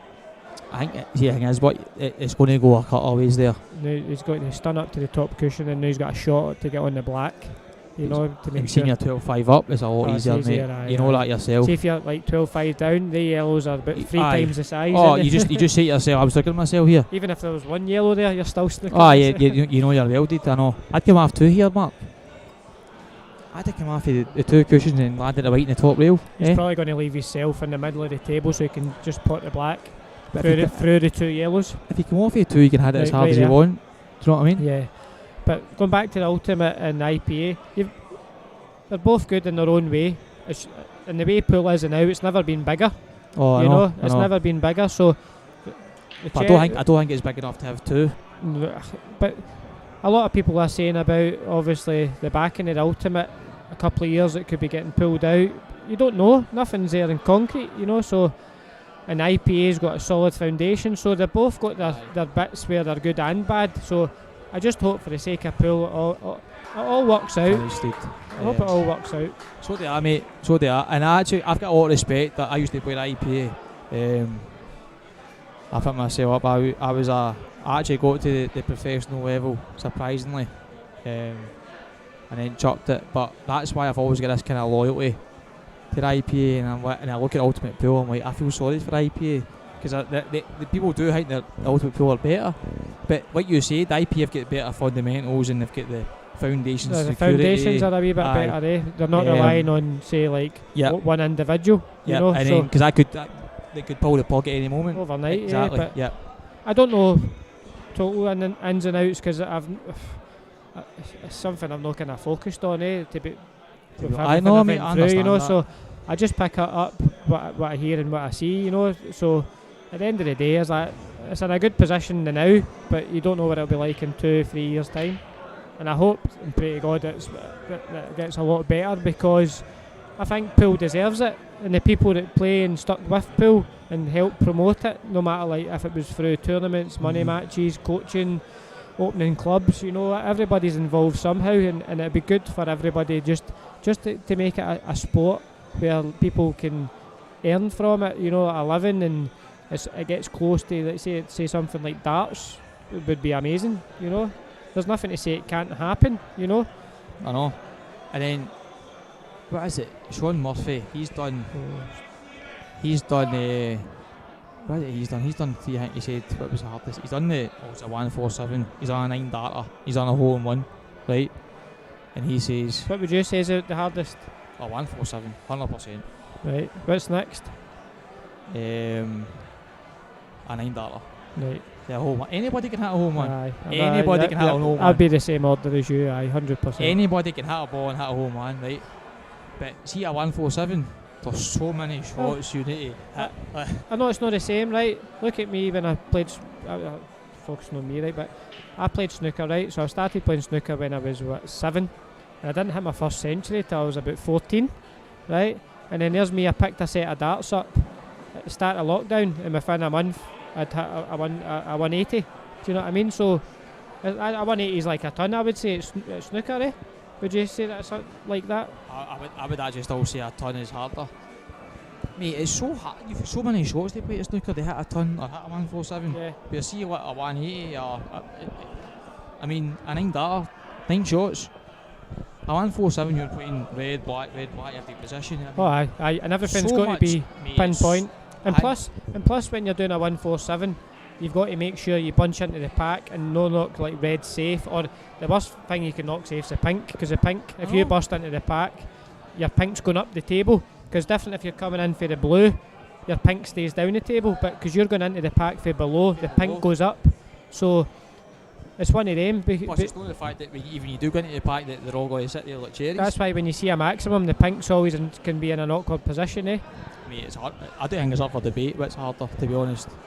I would say 147 is the hardest, then a 9 darter, and then a hole in 1. What about chess? Can you play chess? School champion, mate. Oh yeah, alright, okay. Would you say you're better than Dunster at chess? Apparently he's good. I used to take his money off him. Oh, did you? Bill, aye. He knows his script. But at pool or chess? Oh, chess. Alright, but then he would take it back at pool. At the start, no. Aye. He was fear to the dog at the start. Oh, was he? So what happened? he just get better. Just produced. One of the last I beat was the final of the under 23 Europeans singles. Right. It was me against Dunster. Was it? Aye. Was that down in Bradlington? Aye. Right.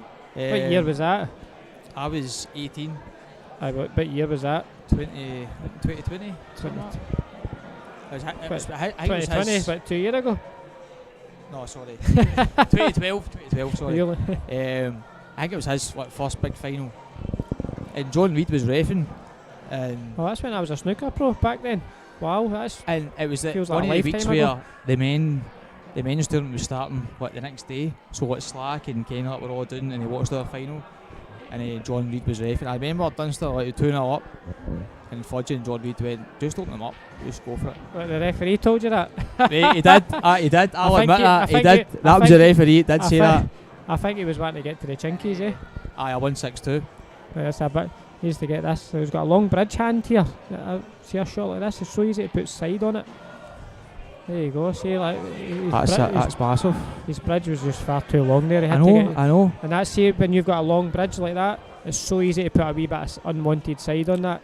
That's why I think see Pat Holtz, he's probably got the shortest bridge I've ever seen. His hand's right up at the right. It's right next to the ball, isn't it? And see his back arm, that's right up the cue as well. You know, so he's got a big long bit of the butt that sticks out.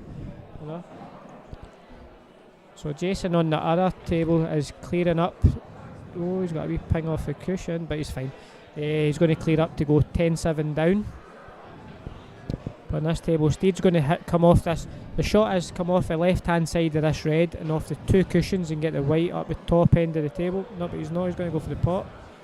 We need to pot this at pace just to get the white up. Yeah, that's a good shot. That should be frame over again. Yeah. The only shot he's got is really from the last red to the black. And that's Jason just potted the black to go 10-7 down. But like I say, Mark, see when you're 13-5 up and you've got these balls, it just seems so much easier. But to be fair, that is easy. No for guys like myself, Mark. What I mean, I just see problems there. What's your problem there? You show me a problem there. What is it? I would get a kick on that one there. But then you're making up problems in your head, thinking I'm going to get a kick. Well, see, you could land straight in your last ball here. That's like you thinking I'm walking around the table and I'm going to trip up. But you could land straight in your last ball. And then header the table and knock yourself out. Mate, he's landing straight. He's fine. A wee light punch, and then he'll leave it a natural angle to come down off maybe one or two cushions, whatever he fancies. Mate, watch this wee light punch. There you go. Perfect. I would just have knocked that over the bag there. So he's going to come off one cushion here, just above the middle. And they'll just and then go in after the corner. And then go in after the corner. He'll throw his cue like a javelin. In after the corner. Hit the guy on table 12. But see, he should have had this position, but Mark, that's perfect. It's not perfect. That's a natural angle. It's not perfect. Or maybe it's not perfect. That's perfect. Fizz it off 4 cushions. Oh, it's definitely. He's actually thinking about soft screwing it. I think he's got too. He's thinking it in off there, so he might have just a wee bit too much angle.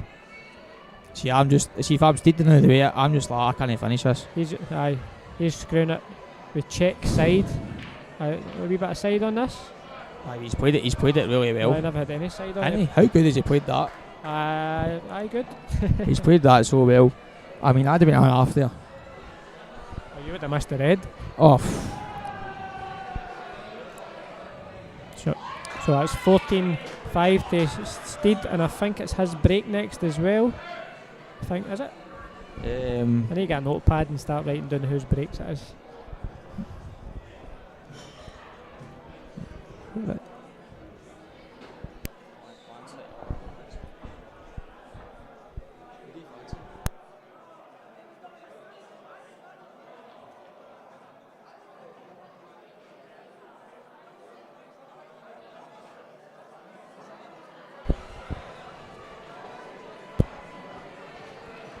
Can we talk about how Steed was allowed in this event? What do you mean by that, Ricky? I know he's good, but was Steed favourite at the start? I don't think he was favourite at the start. He was actually. Oh, was he? Right, okay. Aye, because Paul, if you look what Steed's done, he should be favourite, but he wasn't guaranteed to produce what he's capable of doing. That's probably why he was allowed in it, but It seems Barry Lynn was flying last week, and he could easily win this as well. Exactly, yep. That's what I said. I said I would fancy Barry or Steed to win it. I know. Then everybody's saying Declan Duff is the new big thing. One McCarthy said he's the next best thing. So how's he allowed in it? So there's loads of things. But the thing is as well, they're saying that right. But what age is he? 17? No, that's Sean. The other one, 17. So what age is Declan? I think he's like 22, 23 or something. Young, he's still young. He's still learning all the time. But we always learn there, but he's still got a long way to go, and he'll just get confidence for the more big matches he plays. Exactly. Right. Hey, I told you. No, I'm alright, Natasha, thanks. A shot, I'm not drinking yet, but I'll get a Jaeger bomb maybe. Or maybe two. I know yet, I need to go and pick somebody up, and then I'll be back on it. I'll take one. Do you want to come on? Yes.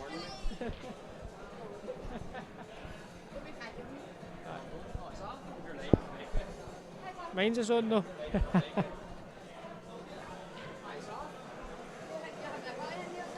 You need to get a glass collector in here.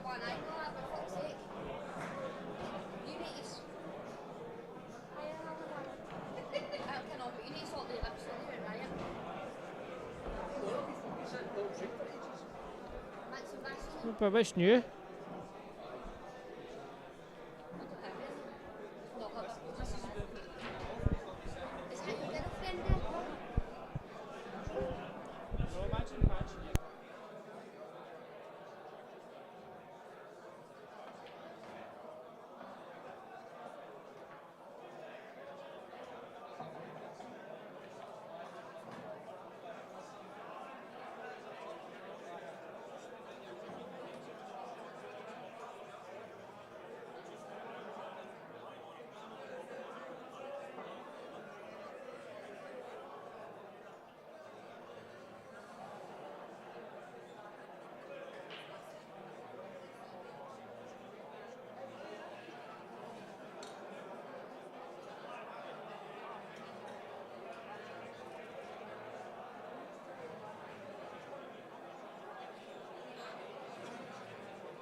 Sorry,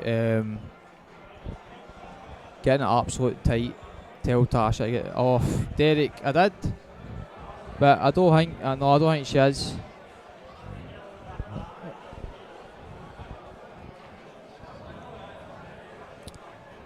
Try to come in. What?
Sorry, troops. Bad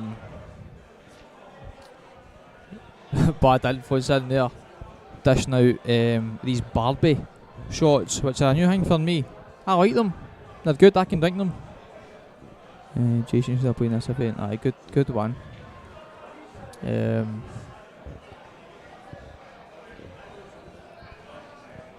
Ross. Honestly, it's hard.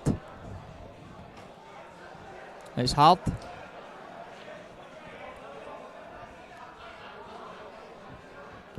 Got a double on here.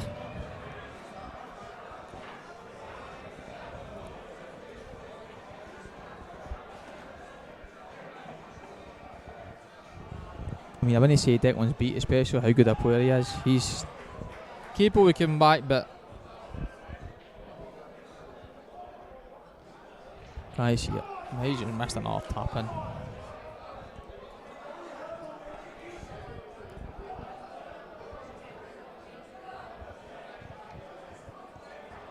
I think Steed's got a wee shot to nothing here.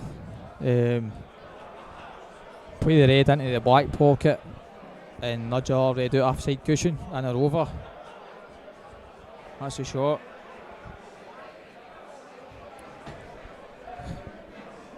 Mark, just in time. This is a tough shot. What do you do here, Mark? Steed's on the red.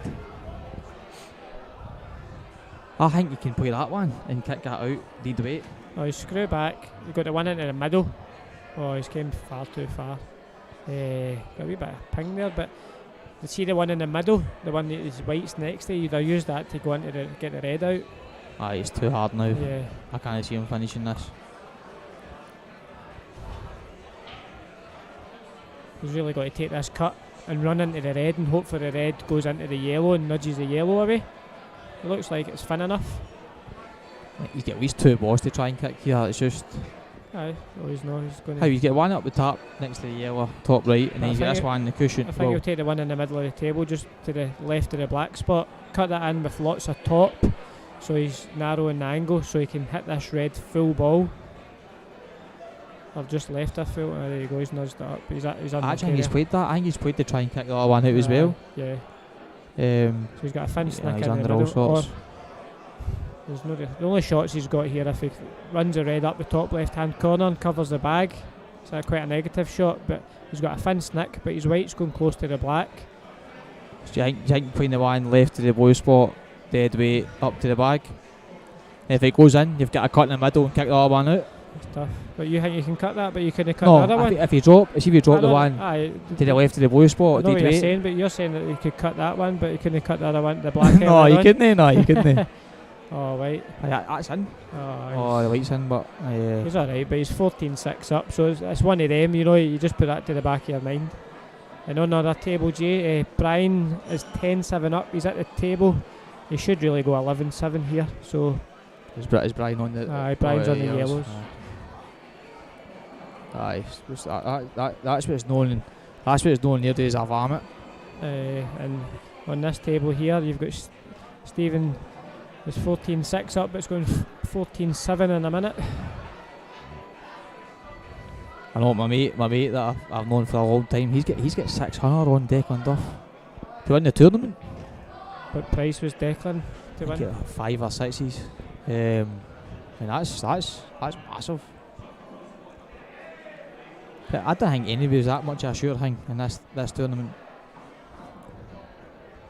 Nothing sure these days. Absolutely nothing.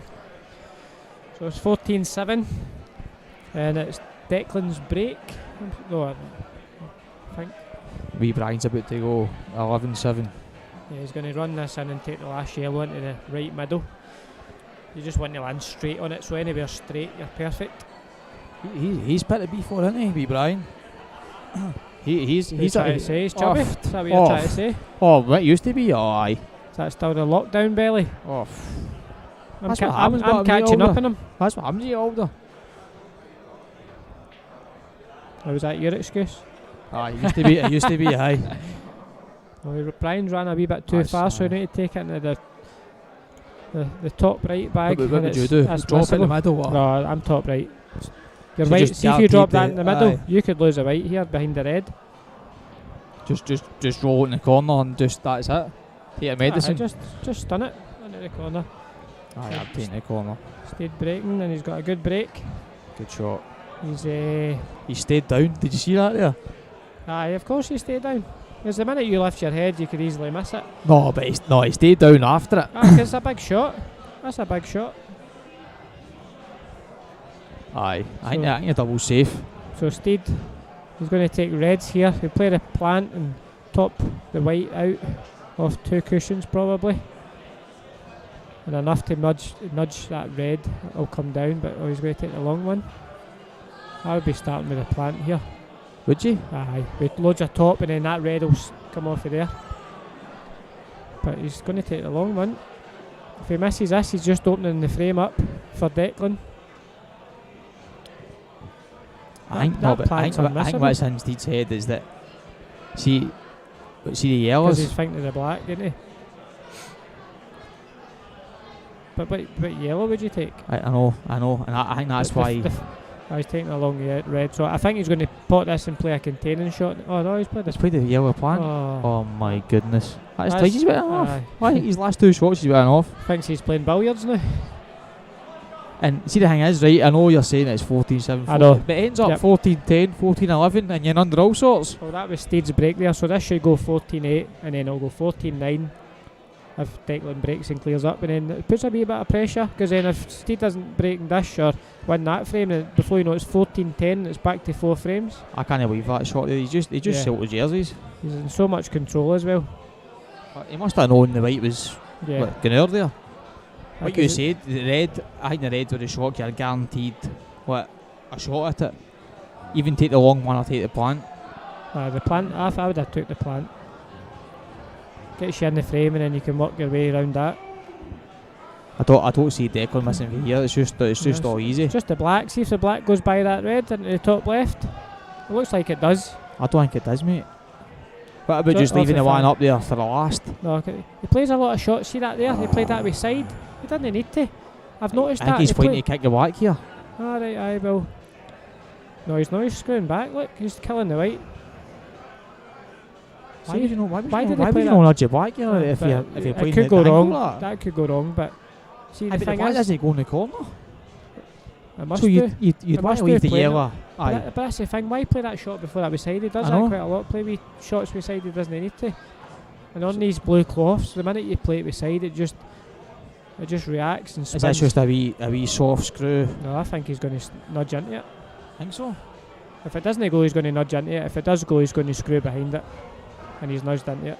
I know, and see the thing is, seeing you're hitting the black out when it's your last ball. Yeah. You're never guaranteed plumb on it. Well, unless you can play them properly. I would rather just a soft screw that there, just played on it. Well, it's a good finish. You got there in the end. And it's Declan's break next, so he's got to look at it. This is my wee chance here to get back into this match. So he needs to start punishing him on his breaks, and then hopefully Steed keeps making the mistakes, or otherwise it's just going to be, I think this game could finish 18-11. I think I'll go with that. 18-11. I think that if Declan doesn't get starts breaking and clearing in one visit.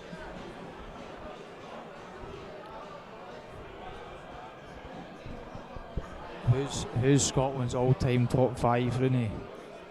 No asking Boyle. He's I mean, all-time top 5. McInnes. Oh, it's so hard. I mean, obviously McInnes is in it. I'll give you one. There's McInnes. Right, that's an easy one. Yeah, it's hard.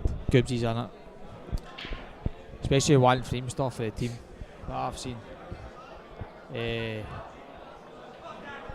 You can't pick this. I'm thinking about all these players you actually kind of leave. That's the thing, because see guys like Johnny Kemp, Alec Lynn, we never really seen them play, you know. McGoldrick, you know. Exactly. They're there before our time, so we need to be like the modern day player, top 5. That's so hard. You know. That's so hard to pick a top 5. I mean, you have things that you say, right, I'd have him to... Well, there's a good shout. Life. Jason, obviously. Jason's up there for us, because we've seen Jason play. Oh, well, if I was like everything at their best, and I was a manager, and I had to have 5 players to like win frames appeal for me. Swayze would be in it for me. Right, okay, yeah. At one There you frame. go, He would. Swayze Paddy. would be in it for me. Everything that he's done and everything else, he'd be in it for me. Probably. But the big dollop, there's a big shout. But see, the thing is, you think about all these players, he's not even in the. Holtz, it's Even- another good shout. But I would still have Paddy a 4 part. Right, okay. Well, you know them better because you were in the same area. I really, eh? would have Paddy a 4 part. It's hard. It's so hard. It's hard. Here's a question for you. What would you say who's got the strongest area now? Who would you say has got the best players in one area? At one point, I Falkirk were the best, but it's hard. There's a lot of good players everywhere. You look at Ayrshire, you obviously look at Ayrshire's probably Glasgow. their depth, isn't it? Glasgow now with McGoldrick. Aye. That's what you find. See when there's a good hub. Aye. That's when a couple of years later you see it. Like look at the kids that are coming through now that weren't coming know. through. You know, with all these all the academies and stuff. But she looks happy now, so you're okay. I'm sorry. Oh. Right. Was that?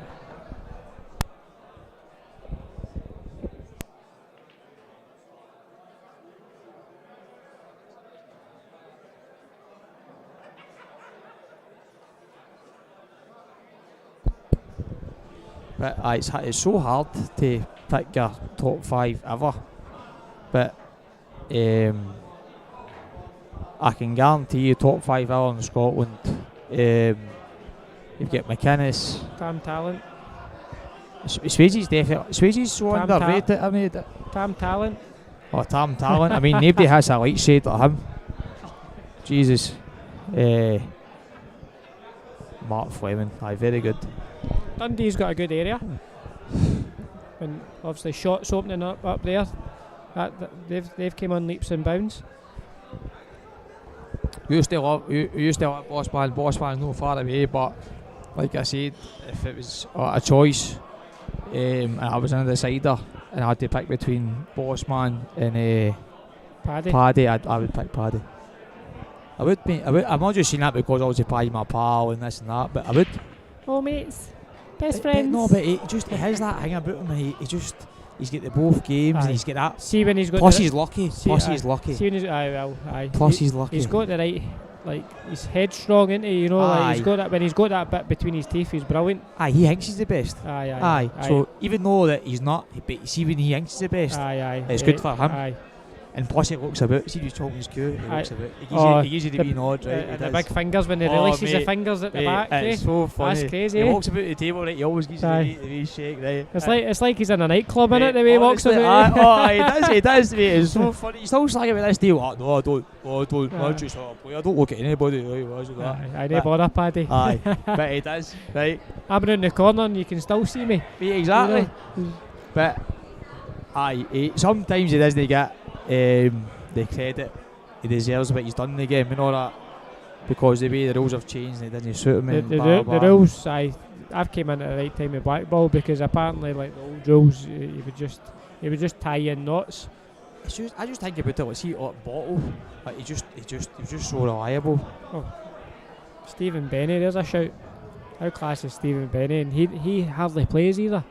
I know, but if you're talking about a top 5, Benny's I love Benny. Aye. I love Benny, but no, he's not on a shout. No, not a top 5. No, I love Benny, but he's not on a shout for a top 5 ever in Scotland. No. You McInnes and what about Derek Murphy? I never seen him play, but because he moved down south. I don't know what year, but I never really seen Derek play. But a lot of people say he was a brilliant player. His boys hitting big beaks at snooker. He's getting them right into that.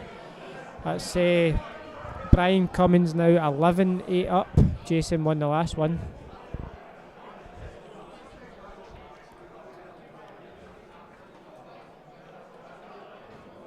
Young boy Kieran for Falkirk's a brilliant player. Is he from Falkirk? No, he's from West Lothian way. Aye, that way. Dalkeith.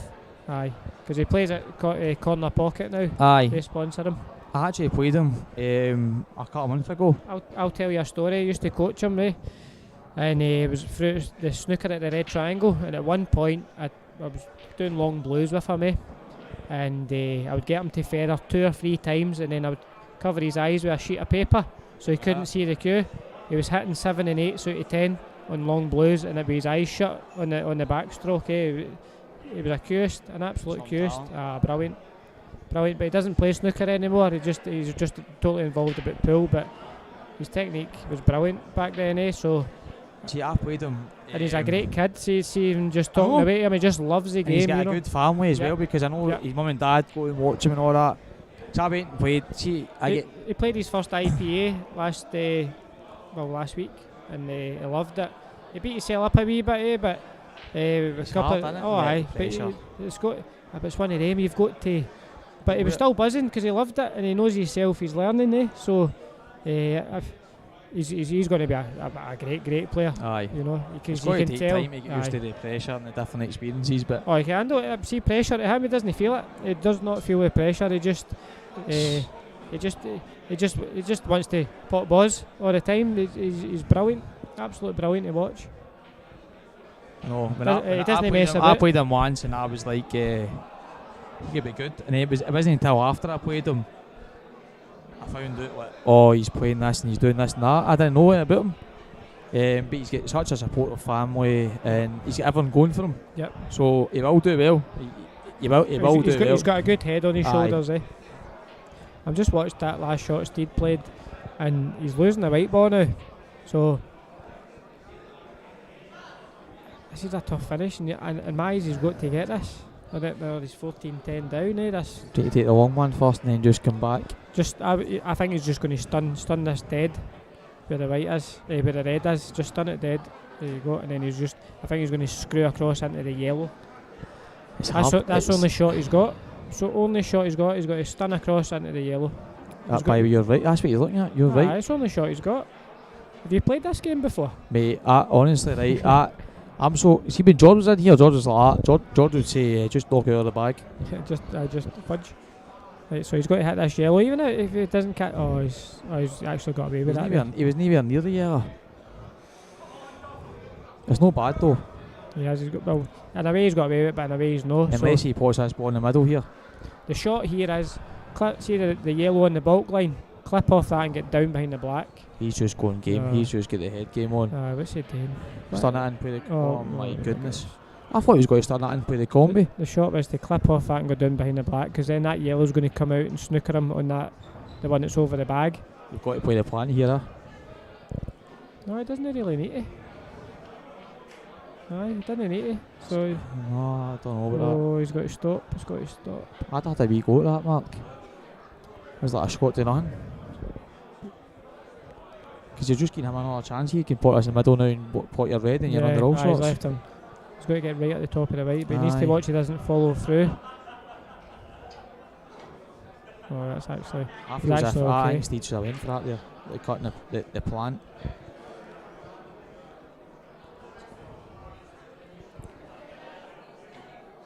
I'm not saying he's going to finish this, but. No, he's not going to finish it. Tell you now, he's not finishing this. It's because his white's coming away. Because there's a yellow down here, he's got a containing safety shot to play. So I think if he can put this into the middle and come right down the table and then snooker him behind this yellow down the bottom cushion. I don't think he. See the way his frame of mind is, I don't think no, he's kind of got to that stage where he's just going for it, do you think? He'd be crazy to go for this. Yeah, he's going happy. Well, that was a good shot because he's got this and he can screw right into the yellow. That was a good shot. If it's straight, it's hard to tell when he's running through. What is he doing? What is he? This is a big ask for here. So he's leaving. He's got to get a perfect. His shot there was to screw back into the yellow, and then if he doesn't get it, he's still in control a wee bit. Now he's looking at playing a safety. I mean, see if I'm Steed. I'm happy with that. He just went and took 2 or 3 balls off the table and played a safety. Yeah, you maximum you want to take 1 just to get you the right position, because you want to keep the balls on the table. So Steed will just need to run in behind Declan will just need to clip off this in behind the black. It's easy snookers, you know, but when you're playing guys like Steed, see one cushion escapes, that's a good shot though. Yeah. See putting the yellow close to it, that's a good shot. Yeah. So you've got a chance of getting 2. But Steed, he'll be delighted to get another shot here. That's terrible for Steed. A one cushion, you can't miss one cushion stuff. That's schoolboy. That's a schoolboy error for me. One cushion escapes. Steed will be raging with that. So what you doing here, innit? You're just going to pot. What would you do? See, I don't know how Declan's feeling. See, sometimes you're feeling a bit negative. You can actually just roll red in and just weld them again. I would pot. I'd pot use this yellow to pot the red over the bag and use the white. Come down and hit the red full ball. But you can actually wrap the red in and just weld the white behind the yellow again. You get another 2. Oh, but yes. It depends how you're feeling. I wouldn't be doing anything risky. There Like, see you go, like that's that. perfect. That's perfect. I probably wouldn't have done that. He had it too hard. Now he's put pressure on his I wouldn't celly. have done that. He just had it too hard. He just wanted to bring. I would yellow. probably drop the red in and just weld them again. To be honest, get another 2. Just made it easy for myself. That's alright because he can play this in a way. It's a shot to nothing. Oh wait now, but it's one of the wee ones. It's like it's not enough of an angle to come over the other side of the black, so he's got to stay on this side. You know. You need to play a wee bit of stun. Right, no, this one you've got to play with a wee bit of side maybe to Would bring you the just play right to in. drop it with a little left? I would just play this with loads of top. He's playing it with left. You need to. These are missable with left. Slid in. But see, the thing is that it should have been a lot easier than that. It shouldn't have. Yeah. But he got there in the end again. So it's 14-10. The Irish fans have a couple of halves. A couple of them now, they've woken up. Is that 14-10? Or they spilt their drink, one or the other. Is it 14-10? 14-10. 14-10. Steed's break. And Jason Hill on the other table's 12-8 down, but he's got 2 shots in this frame. So he's got 1 shot to develop a yellow, and then they're all sitting there for him. And even the reds, I would go to reds here. I would hit the yellow onto the red.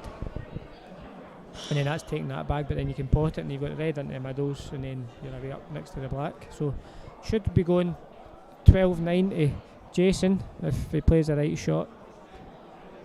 And he's first of the 2 shots. And on see earlier on, I was just emphasising so much that it was not to do with like guys missing pots and that. It was about like the patterns they were going. Sorry, these 2 seconds. Do you want a drink? I'll go. 2 seconds.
So it's Declan to break, 14-10 down, so he's in a game now.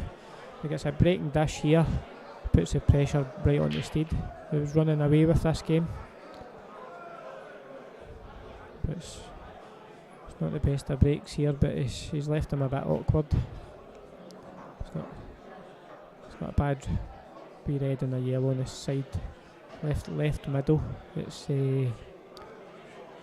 if he goes either reds or yellows, because he's got a choice, he can take along. If you can see the yellow, I think you can see that one next to the bulk line into the top right. If he wanted to go yellows, and he might just play a wee containing safety. He's just going to play wee containing safety and bounce the red. He's going to put the white back out. He's over hit it. He's lucky he never went in off there, but he's nudged the red out, so Declan's got a chance at reds here. He probably needs to take the one next to the bulk line first and stop against the yellow, and then he'll have a long red into the bottom right hand corner, because the fin snick into the top right would just be a bit, your white ball's running away from you a wee bit. Or he's got the red in the middle of the table as well, down to the bottom left, so this is a good chance.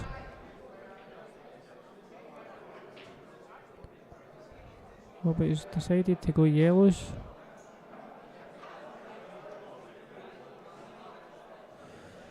He's got one bad yellow that's quite hard to get out unless you're in the perfect position. But probably your best ball would be the yellow that's to the left of the black spot to get the hard yellow out. Or he could punch into it now, but he's relying on a wee bit of luck to land on this, because he doesn't want to hit this red full ball, because it will stick on the white will stick on the red.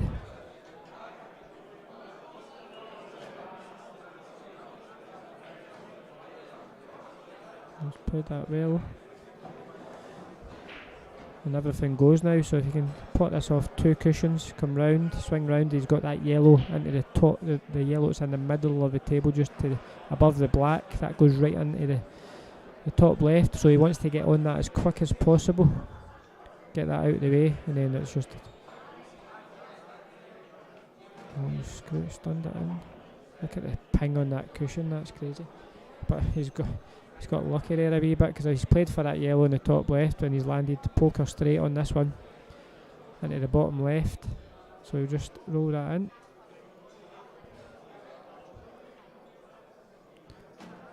He would have liked to run through a wee bit more, so he had a wee bit an angle that was going up the way, but now he's coming down a wee bit, down the table a wee touch, so he's going away for this yellow, so it's going to make it a wee bit harder.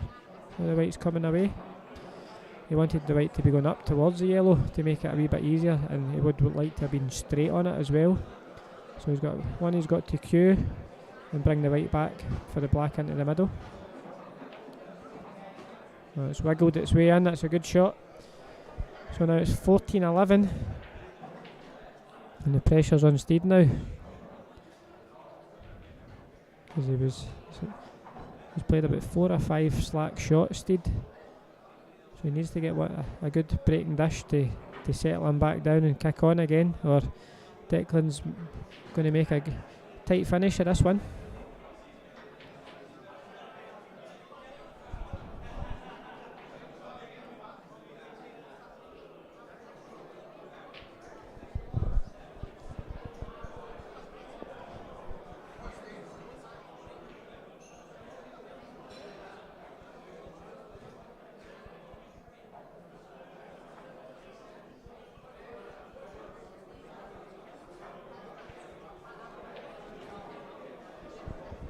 Yeah, it's 5 in a row that Declan's won, so he's on a roll here, and Steed's got to put an end to that as quick as possible.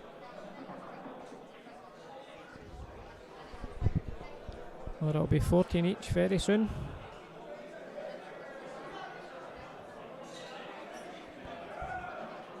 So big break here, he needs to keep an eye on his white ball.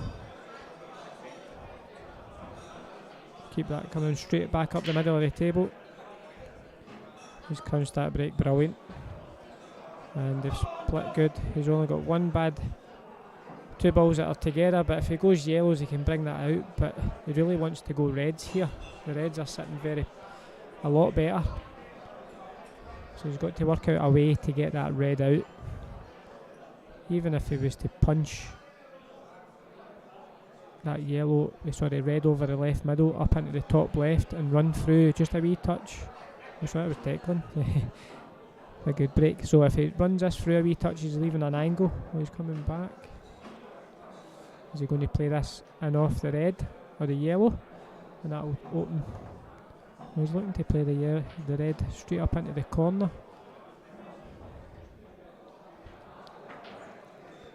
So if he runs this through and he'll take the next red into the bottom right, and then he's just going to run the red into the top right. Never even seen that.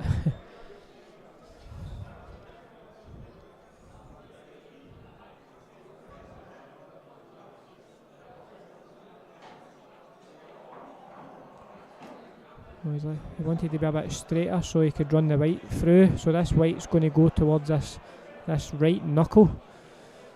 And so at that he's got to really drop this in. So he's made this a wee bit awkward. He's made this a wee bit. He's got to put a wee bit of work into this. So he's got to get right up in that cue ball. I think he's going to catch a knuckle. Yep. A good pot, but now he's got a thin shot. And his white ball's travelling. Could end up anywhere, this white ball. Because by the looks of it, the minute it hits a cushion on this table, it's coming off at twice the pace, you know, so you'd rather leave thicker angles than these. That's alright, look, the white ball's travelling. He's okay, he's played that really well. He's used the whole of the bag there to try and take a bit of the pace out of the cue ball. So this is just a natural angle, same, but he wants to be on the bulk line, straight with the black, and that's perfect. Just round about, just after on the bulk line will be perfect. There you go, bang on it. So it's looking like it's going 14-12 now.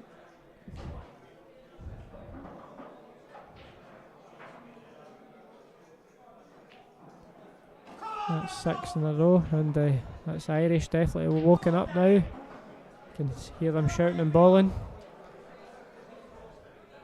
So it's basically one break in it, one break a serve. It's 14-12, and it's definitely Steed to break this one.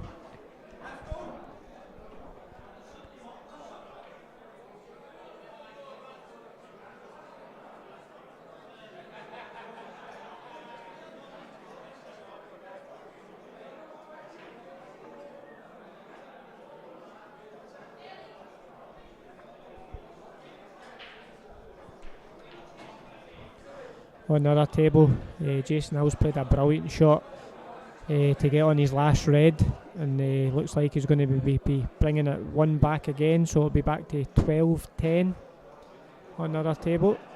So it looks like it could be going all the way as well. Oh, no, a drive break by Declan, and he's left him nasty, absolutely nasty. That's the breaks you want when you have a dry one. Because I don't think he's got a free ball plant, but he'll need to punch this. If he can get this good, he's got a good chance to. He's got a possible chance of the finish, but it just depends on how this yellow comes out with this. But he's going to punch this a wee bit of pace so his white's travelling. That's what happens when the white travels. He's okay. So he's wanting to take this out, but leave the red on the left-hand cushion next to the black. He wants to leave that last, so he can punch over and knock the yellow away, and that will open up the black into the same bag. So he really wants to land on the left-hand cushion, just above the middle would be perfect. But it's getting there. So even he could take a chance, pot this, and even take the one at the top right, but was a top, and bump into the black. In his eyes, he'll be unlucky not to land on anything. That's what he's looking at, that angle there, just to go into the black, free the black, and hopefully the black and the red would come out for him. But he's taking a wee bit of a gamble here.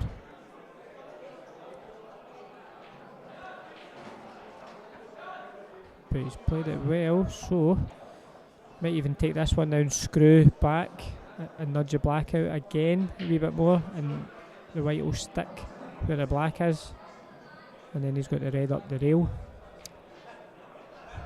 There's a few options he can do, so it's just a matter of picking the right one. This is a big frame for Stephen. He's not won one for a while. I think that's 6 in a row he's lost. So he's got to get this one. I think he's going to screw into the black. That's perfect. So this one in, and then he'll take good. He'll just screw. I would screw it back a wee bit, and then he can take the one the same back and screw across with right hand side and land on the one the top rail. And he can land straight in it because he'll just want to land out the white in the middle with the top rail, and you can take the black into the left middle. So it's just a matter of making sure. Did somebody drop me off another vodka there? It looks like you got another 2. I'll be carrying you home tonight. Mate. No, he's pinched the bag. Screwed back a wee bit, and then that would have. I can't believe I came back and it's 14-12 with Steve. He's lost the last 6. He's made about 5-6 mistakes I've seen. And a couple of Declan just bopped up. He's just cleaned up. He's starting to get a wee bit of rhythm. Another game's 12-10 to Brian Cummins. So that looks like it could be going all the way as well. Oh, I mean, if the Hingsby Brian is still that young boy, right? But he's been about for ages now. What age is he now? Oh, he's maybe 22 or something like that. But he was playing till when he was like 13. He was playing money matches when he was. Aye, so 9 years or something. How's that failing? Now he's got a gut and stuff. You know what I mean? He's a proper pool player. Aye, now he's a proper pool player. So Steed on this one, this is a shot that Steed, does he play that just roll this in and come back into the middle of the table to take the black into the middle? No. Or would you screw? I think the black goes. I think the black goes in the corner. I think no. What he'll do is screw. The black go in here. He'll screw onto the side cushion and take the black into the right middle. That's a shot. There you go. So the corner or middle. It's perfect. Right middle. But there was shots. See what earlier on, George Tierney was like kicking balls and kicking that black, and that was the difference. With George, he was like kicking balls that didn't have to be kicked. And that's the locals all cheered up. See if if Steed played George for Doe, who would you back? Steed. Easy. Yeah. If it was first at 21, I would say it'd be 21-13, something about that. George said earlier on the easiest money he's ever had was against Brian. Up in Dundee, but apparently took a lot of abuse up there too, so it wasn't that easy for him. Easy on the pool table, but not very easy on the ears. But he puts himself in that pressure, but it brings it on himself. But he's a king of the mind games. Oh yeah. How many money matches has he played that he shouldn't have had? Easy matches, like for his standards, so. He was just out with the fishing rod all the time, and he was getting bites left, right, and centre. And guys just keep falling for it. Yeah. That's what I said to him earlier on. But you're probably one of the most intelligent pool players about. To be fair, it's all about money. It doesn't matter how good you are, how many trophies you've got. But at the end of the day, see if you get an envelope. That's all that matters to me, in my opinion. It's all about the trophy. Oh, nah, I disagree with that. I think it's all about the dough. Aye, but the trophies, and then the dough takes care of itself. But I mean, if I've got a grand prize money or a trophy, the trophies is. But if you win the trophy, you get the prize money. So, but it's a better philosophy than thinking about money, because then if you start thinking about money, you think about what you can buy. Do you know what I mean? So if you think about a trophy, you want the trophy up. Well, me, in my eyes have changed lately, obviously, right? I've just sat there in the last couple of finals and just say it's all about the trophy, Aye. And that's because of, obviously, my situation. People's situations are different, right? Exactly. Aye. You get different goals. And yeah. But, I mean, I don't know why you would want another trophy, right? Oh, no, well, we're back to the pool hut now, eh? I've got a pool hut. I gave away all my old trophies. So now, I need as Santa says, we need to get some for the trophy cabinet. So that's one thing. See Santa, he's always had your back for the start. He's a trophy magnet. He would back you against anybody. Aye. He would. Aye. I couldn't ask for a better cornerman. No, you couldn't. It's impossible to get a better one. Because he would back you against anybody. If you said, "Listen, I'm going to win this game," you need to back. He would do it. Yeah. He would back you. He's a great guy to have in your corner. Plus, he's a dough man. He's a dough man. Oh, aye. I know what you're saying there, but How come? Things- By the way, how come with the glasses? Might you get the treatment, the laser? I got that. Only lasted about 8 years and it's faded away. Can you not get it again? No. I could get it again, but it was a different procedure because you can get 2 procedures, right? Another one. The reason I went with the first procedure first time was it was quicker healing, Mm-hmm. and the second one they basically cut your lens off and then put a contact Aye. over it, and then your lens grows back underneath it. And I was like, no, you're okay. I'll pass on that. And then I tried contact lenses and I took a fit first time I tried them because I was allergic to the saline, and then I bit the bullet, and then I've got contacts in now, you know. So I've not played with these contacts in yet, but I'm happy with how I'm hitting the ball and seeing the ball with my glasses, so I'll just keep it like that now. See the contact lenses in my left eye now. Yeah. It's as thick as a £2 coin. Is it? Aye. Wow. Right, and it's hard. So that's just to Is that- protect your eye. Well, that's though. to give me vision. Is it? Aye, the left eye was not the one that I had the op on. Is it your right The right eye, I get the op on. There's nothing Right. in that. I can't see it with that. So I have get. So what about your right eye then now? How long are they saying it before you get vision back? Well, I need to get the stitches out in another year. A year? So you'll not have vision in that for a year? Mhm. Sorry for swearing. And I've got contact lens in the left eye. Right, and you're saying You that's see? dead thick? Right, it's like a £2 coin. Aye. Is that just If I don't have that in, I can't see it. but you've got that in the now and glasses, Aye. so you need both? Uh-huh. Wow. But I'm actually fine with it. I've worn the contacts for years. I'm fine with it. But it's scary when you can't see out of that eye. Aye, I can. And I say you need to wait. It is scary. But I just trust the process. The guy that done it, I mean, he seemed brand new and Yeah. he knows what he's talking about. You're So taking all the did he medication. say you're going to get like what kind of vision back once you've got the He stitches says out? you're not guaranteed brilliant vision, but he says you might be eligible for laser.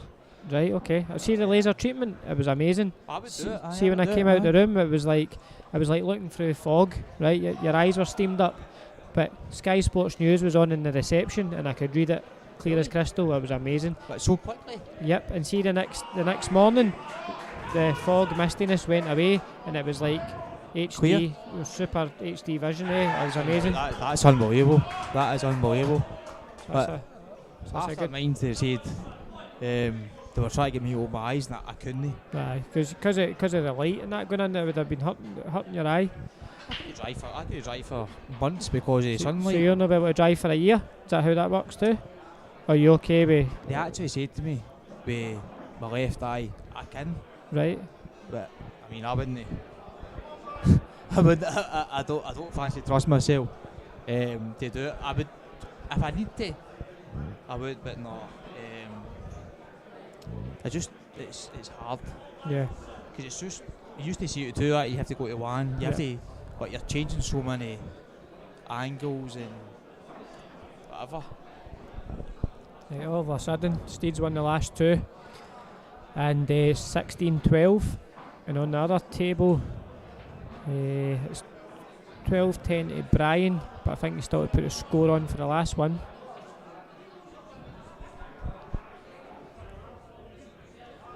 So it's Declan's break. He needs to keep Steed on the 16 for as long as possible. Chris, I don't know. I think it's something that we probably That know. was a good break by Declan. It's the best one I've seen for a while. And the Reds are looking brilliant. Who was that?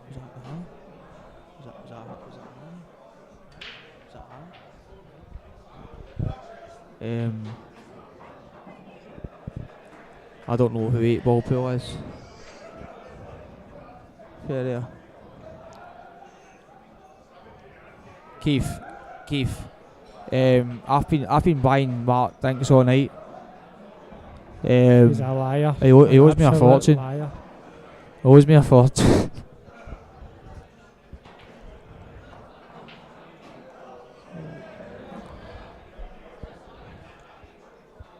Do you know, Mark, there's two guys in a pool. No, there's about a few thousand. Look, if you let me finish. We'll spit it out then. There's 2 guys in the pool that I've never beat. You've never beat? There's more than 2 guys. It's probably Oh, about Jason, two, it's probably about 200. Jason. Is Liam Munster playing in this? Guys love to hate on Leinster, don't they? I just don't get it. He's just jealous. The guy just does what he does and he wins. He's a born winner. Doesn't matter what he does. He doesn't Pool, care. chess, table tennis. Beats me at that all the time. The wee Pussies. Jacoby. Oh, pussy. No. To be fair though, he is tighter than 2 coats. No, I mean, no, he is. There's no getting away for that. And that's Steed going to go 16-13.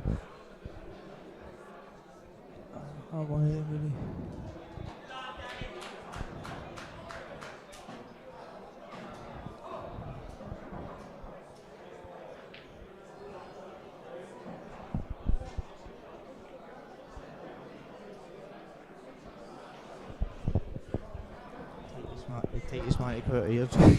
Who is the tightest man to come out of Airdrie? Is that you? I would say Swayze, but Swayze. oh, definitely. I would get back up for that actually. See if Renzi was watching, Renzi would back me up, right? But Renzi's setting the balls up now. Do you want to go and ask him now? Aye, he would. By the way, do you know what? He would actually turn round with shock and say, "I can't believe this is a question." Renzi used to practice with Paddy when Paddy started being the best. And Keith's 15 each now. What's it first then with Jonesy? On the other table, it's 12-11 to Brian Cummins, and Jason's at the table. He's got 3 yellows in the middle of the table, so he's got a chance. Keith, you better talk about Paddy here.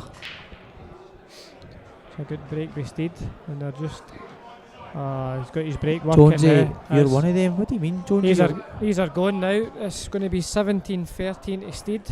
That was a brilliant break. Steed's taking these out. We'll start with the one down the bottom corner. After the plant, he's taking the plant first, and then he'll take the one down the bottom corner. And work his way up the table. These are gone. He's not missing them. I'd fancy you to get these, Rooney. Aye, well, I've had 2 shots. With a blindfold on. I've had 2 shots, I'd fancy it.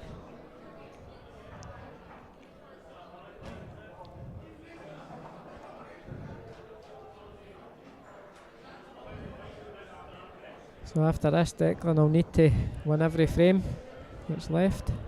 He's got to do 5 in a row, but he's done it before. Keith, see what you're saying actually. We were all out yesterday, and the first thing Kenny said when he walked in here today was talking about Dazzler. Dazzler? Alright, okay, right. Mate, unbelievable. Aye. Oh. That's the first thing Kenny said when he walked in here today. He's like, that's me, done. He's like, he's too tight for me, I'll go get with him again. He's too tight. This is a guy, he won $4,000 yesterday, he's like, I'm going to get with him again. I don't know. I don't even know what his script was. There's Jonesy. I'm one of the guys you never beat. So who's the other guy? You said there was 2 guys you've never beat. Who's the other guy? I thought Jason's the one. I've never beat Jason. Right. I thought I never beat you, but I think I have beat you actually. What did you beat me on? You probably have. Everybody's beat me. And I know I've not beat Jason. Probably a Friday flyer or something. Aye, maybe something, aye. Old corner pocket days. Jason just why he wants just a machine there. He is the best, isn't he? Aye. He's just the talent, and I remember we were at the Scottish and he done like a harder break with a cue at half a tip. I was picking balls out for him. So that's 17-13 to Steed, and on the other table we've got a black for Jason to go 12 each, and he's nailed it. So it's setting up nice for other tables, so that's good. So it means once this is finished, I can go out and have a drink and watch the other match. Frame, but I just do one more frame. We'll finish We'll finish this match. So I'll give it Jake's going to go over the line this one. 2 frames. I give it tops. I think he's going to do it this frame. I think Brian's going to go how again. I'll say 18-16 to Jason. Aye. Just putting it out there, just plucking it out there. Just that way the matches went. Brian should have ran away with it a few times and he's just the way it's going, you can tell, you know, in that break he's hurt there and now. Brian, he's put loads of side on the right and he's not breaking the balls at all. So there's Jason Jason will take them out to go 13-12 up. I know, right, that when you're the best, right, at the side break. You are the best at the side break, right, because you can actually break your balls and give yourself the same chance as like the front break and keep the white. But unless you can do that, there's no point in breaking the side break. No, there isn't, because you're not going to get the ball split out. Unless you can crunch it. Yep, and you actually hit them as hard as you can and keep the white on the table. Yeah, it looks like, to be honest, the Steed will take these out too. I know Clint started to try and do that. Yeah. He's probably next. He's playing Declan next week. Who do you fancy there? That is a tough one to call. Declan, I would have fancied Declan before it, say 6 months ago. Aye. Or 3 months ago, I'd have said Declan. But I've not heard much of Declan lately, and he's a class player. But he's not done much. And with Clint obviously winning last weekend, and he seemed to get a wee bit between his teeth, and I've been talking to him, you know, so he's well up for it and he's feeling good. So I would say Clint a wee bit favourite, just gone in recent form, but I know how class Declan is, so honestly, toss of a coin. Absolute toss of a coin. It'll be a good game to watch, to be honest. Aye, I'm looking forward to it myself. I'll watch it myself. If it wasn't so far away, I would have went. Mm-hmm. I mean, right, so this game here, Steed, he's only shot really here. I would think maybe take the one into the middle and just roll down onto the red. Just nudge it along a wee bit, just to control the white. Mark, see if you saw his last shot. It was a shocker. I know he's going to stun this. He's going to time this on this. He's played it well, but it's pinging. See, the cushions are pinging for fun. His last shot was a shocker. Wow. But he's actually not bad here. No, he should be taking these out, but he's got to. He'll probably take the one in the top left. But any time you've got an angle on this table, like you've got a thin angle, the white's just flying off these cushions. So do you think take the one over the left hand side, a bit of side, and just go back over the one in the cushion out here? I would take that one, yep, and then come down here for that one, yeah, because you can get on the black for that one, but he's taking it now. I'd have got rid of that quick as well. It's a good shot, and then just roll this one in.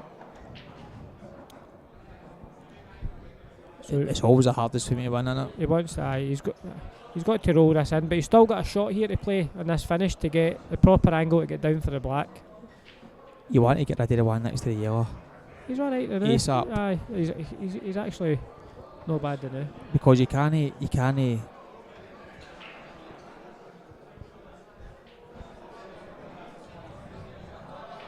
Oh, she hates me.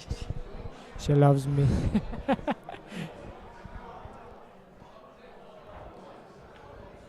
So he's got a wee tricky shot to play because he's not perfect, and that red that's just above the bulk line, that's the shot he needs to get rid of that, because he's no way getting on it. Well, he can get on the black foot, but he's got to come off basically 3 cushions, maybe 2. So he might even just. Mate, I've not even watched all these comments, right? I can't keep up. There's something I can't even scroll up to see what they were saying. Somebody's writing a book. Mm-hmm.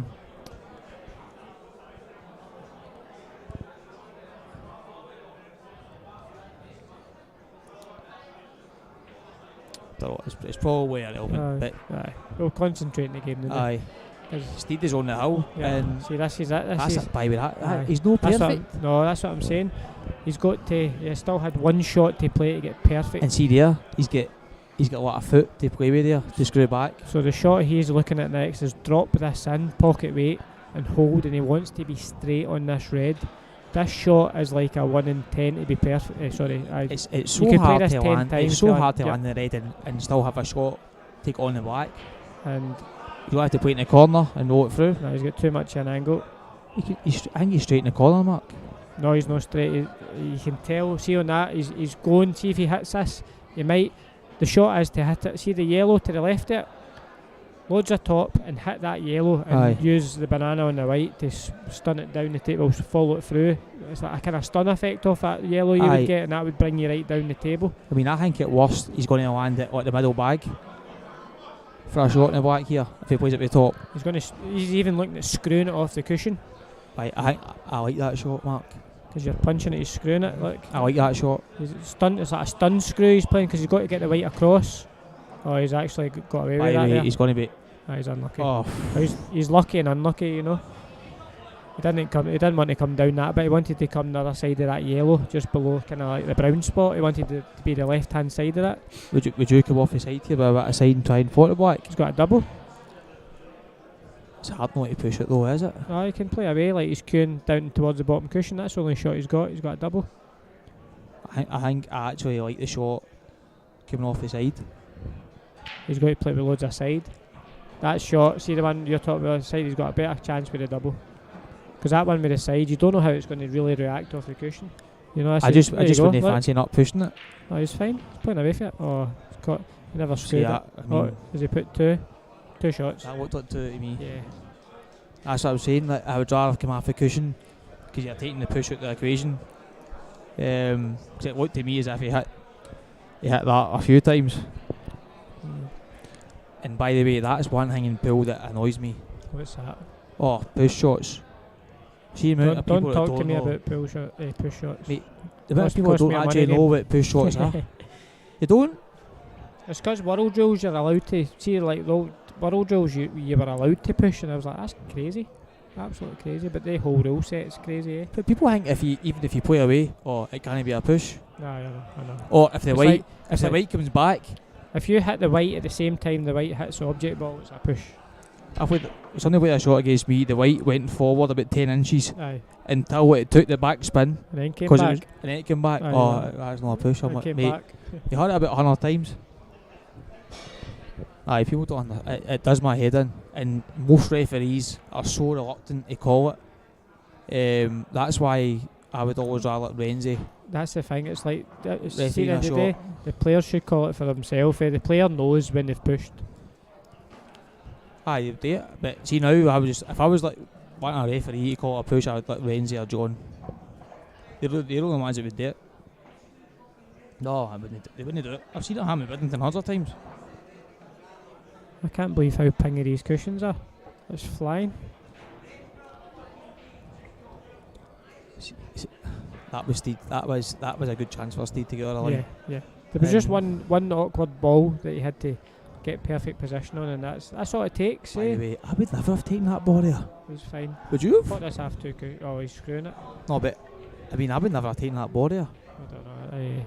With 3 balls Okay. left, and no, I know he's finished it right, but I wouldn't have taken that ball. That's some ball taking that middle one first. 17-14. He only needs to win 4.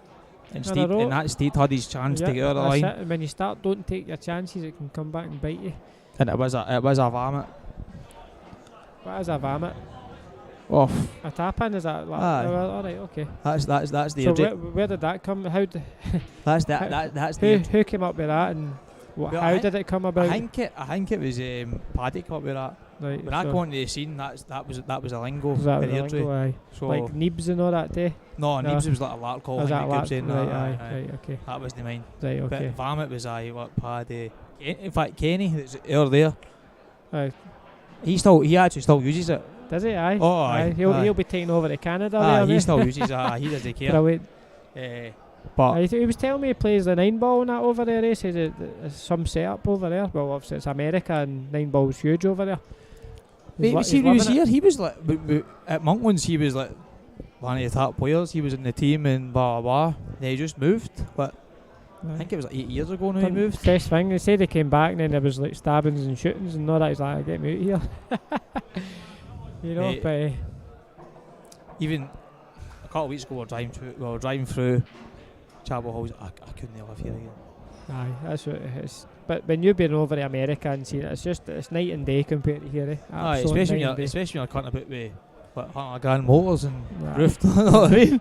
It's easy to say that. Yeah. Right, so But that's, he's done well for himself. so that's a good chance for Declan here.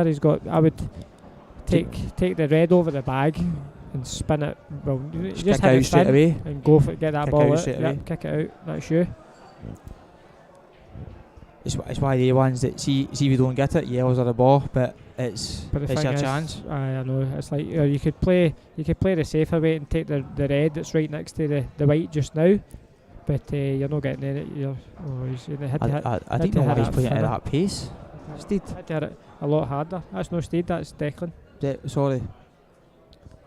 Well, sorry, that's actually that's better than. Why was he playing at that pace?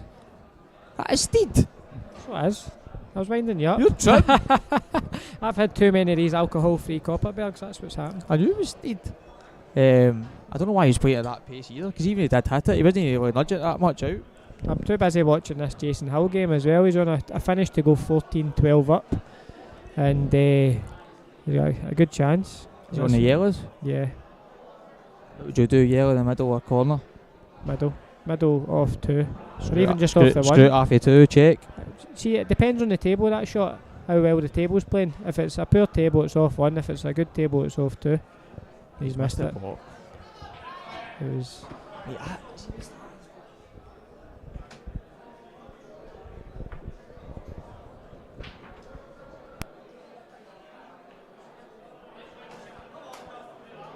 Yeah, that's a good shot with Declan there. If he's going to go for it, he's got to get that yellow out as quick as he can.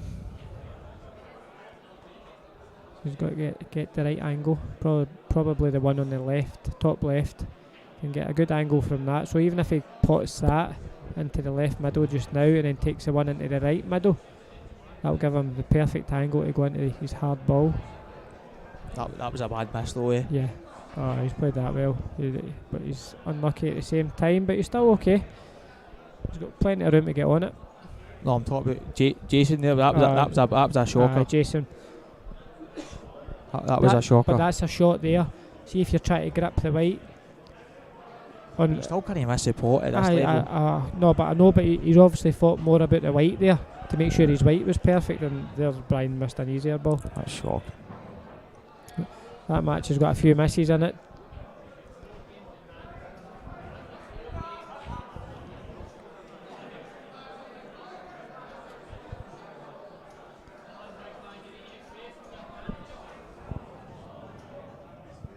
Aye, Jonesy, that's crazy. 320 tables in a venue. Ants, I know you're at it, right? So shut up. Don't encourage everybody else to give me it tight. Ants.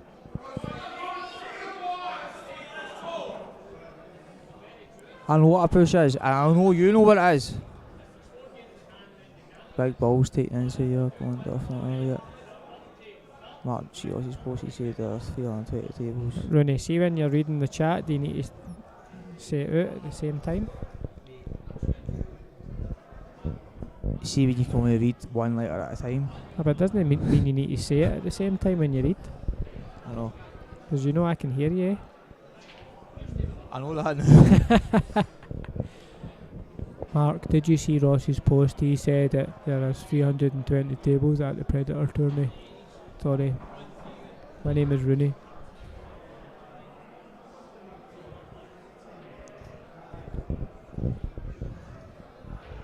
Is he bit?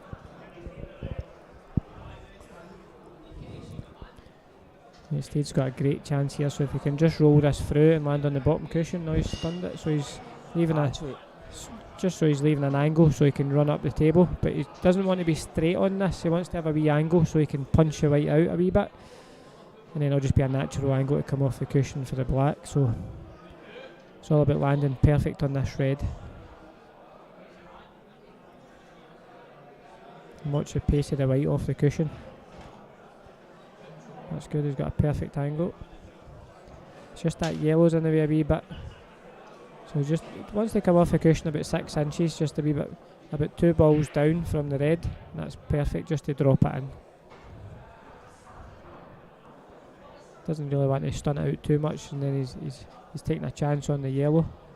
They might just come, either do the other way and come right out. There you go. He's played it perfect. That's it.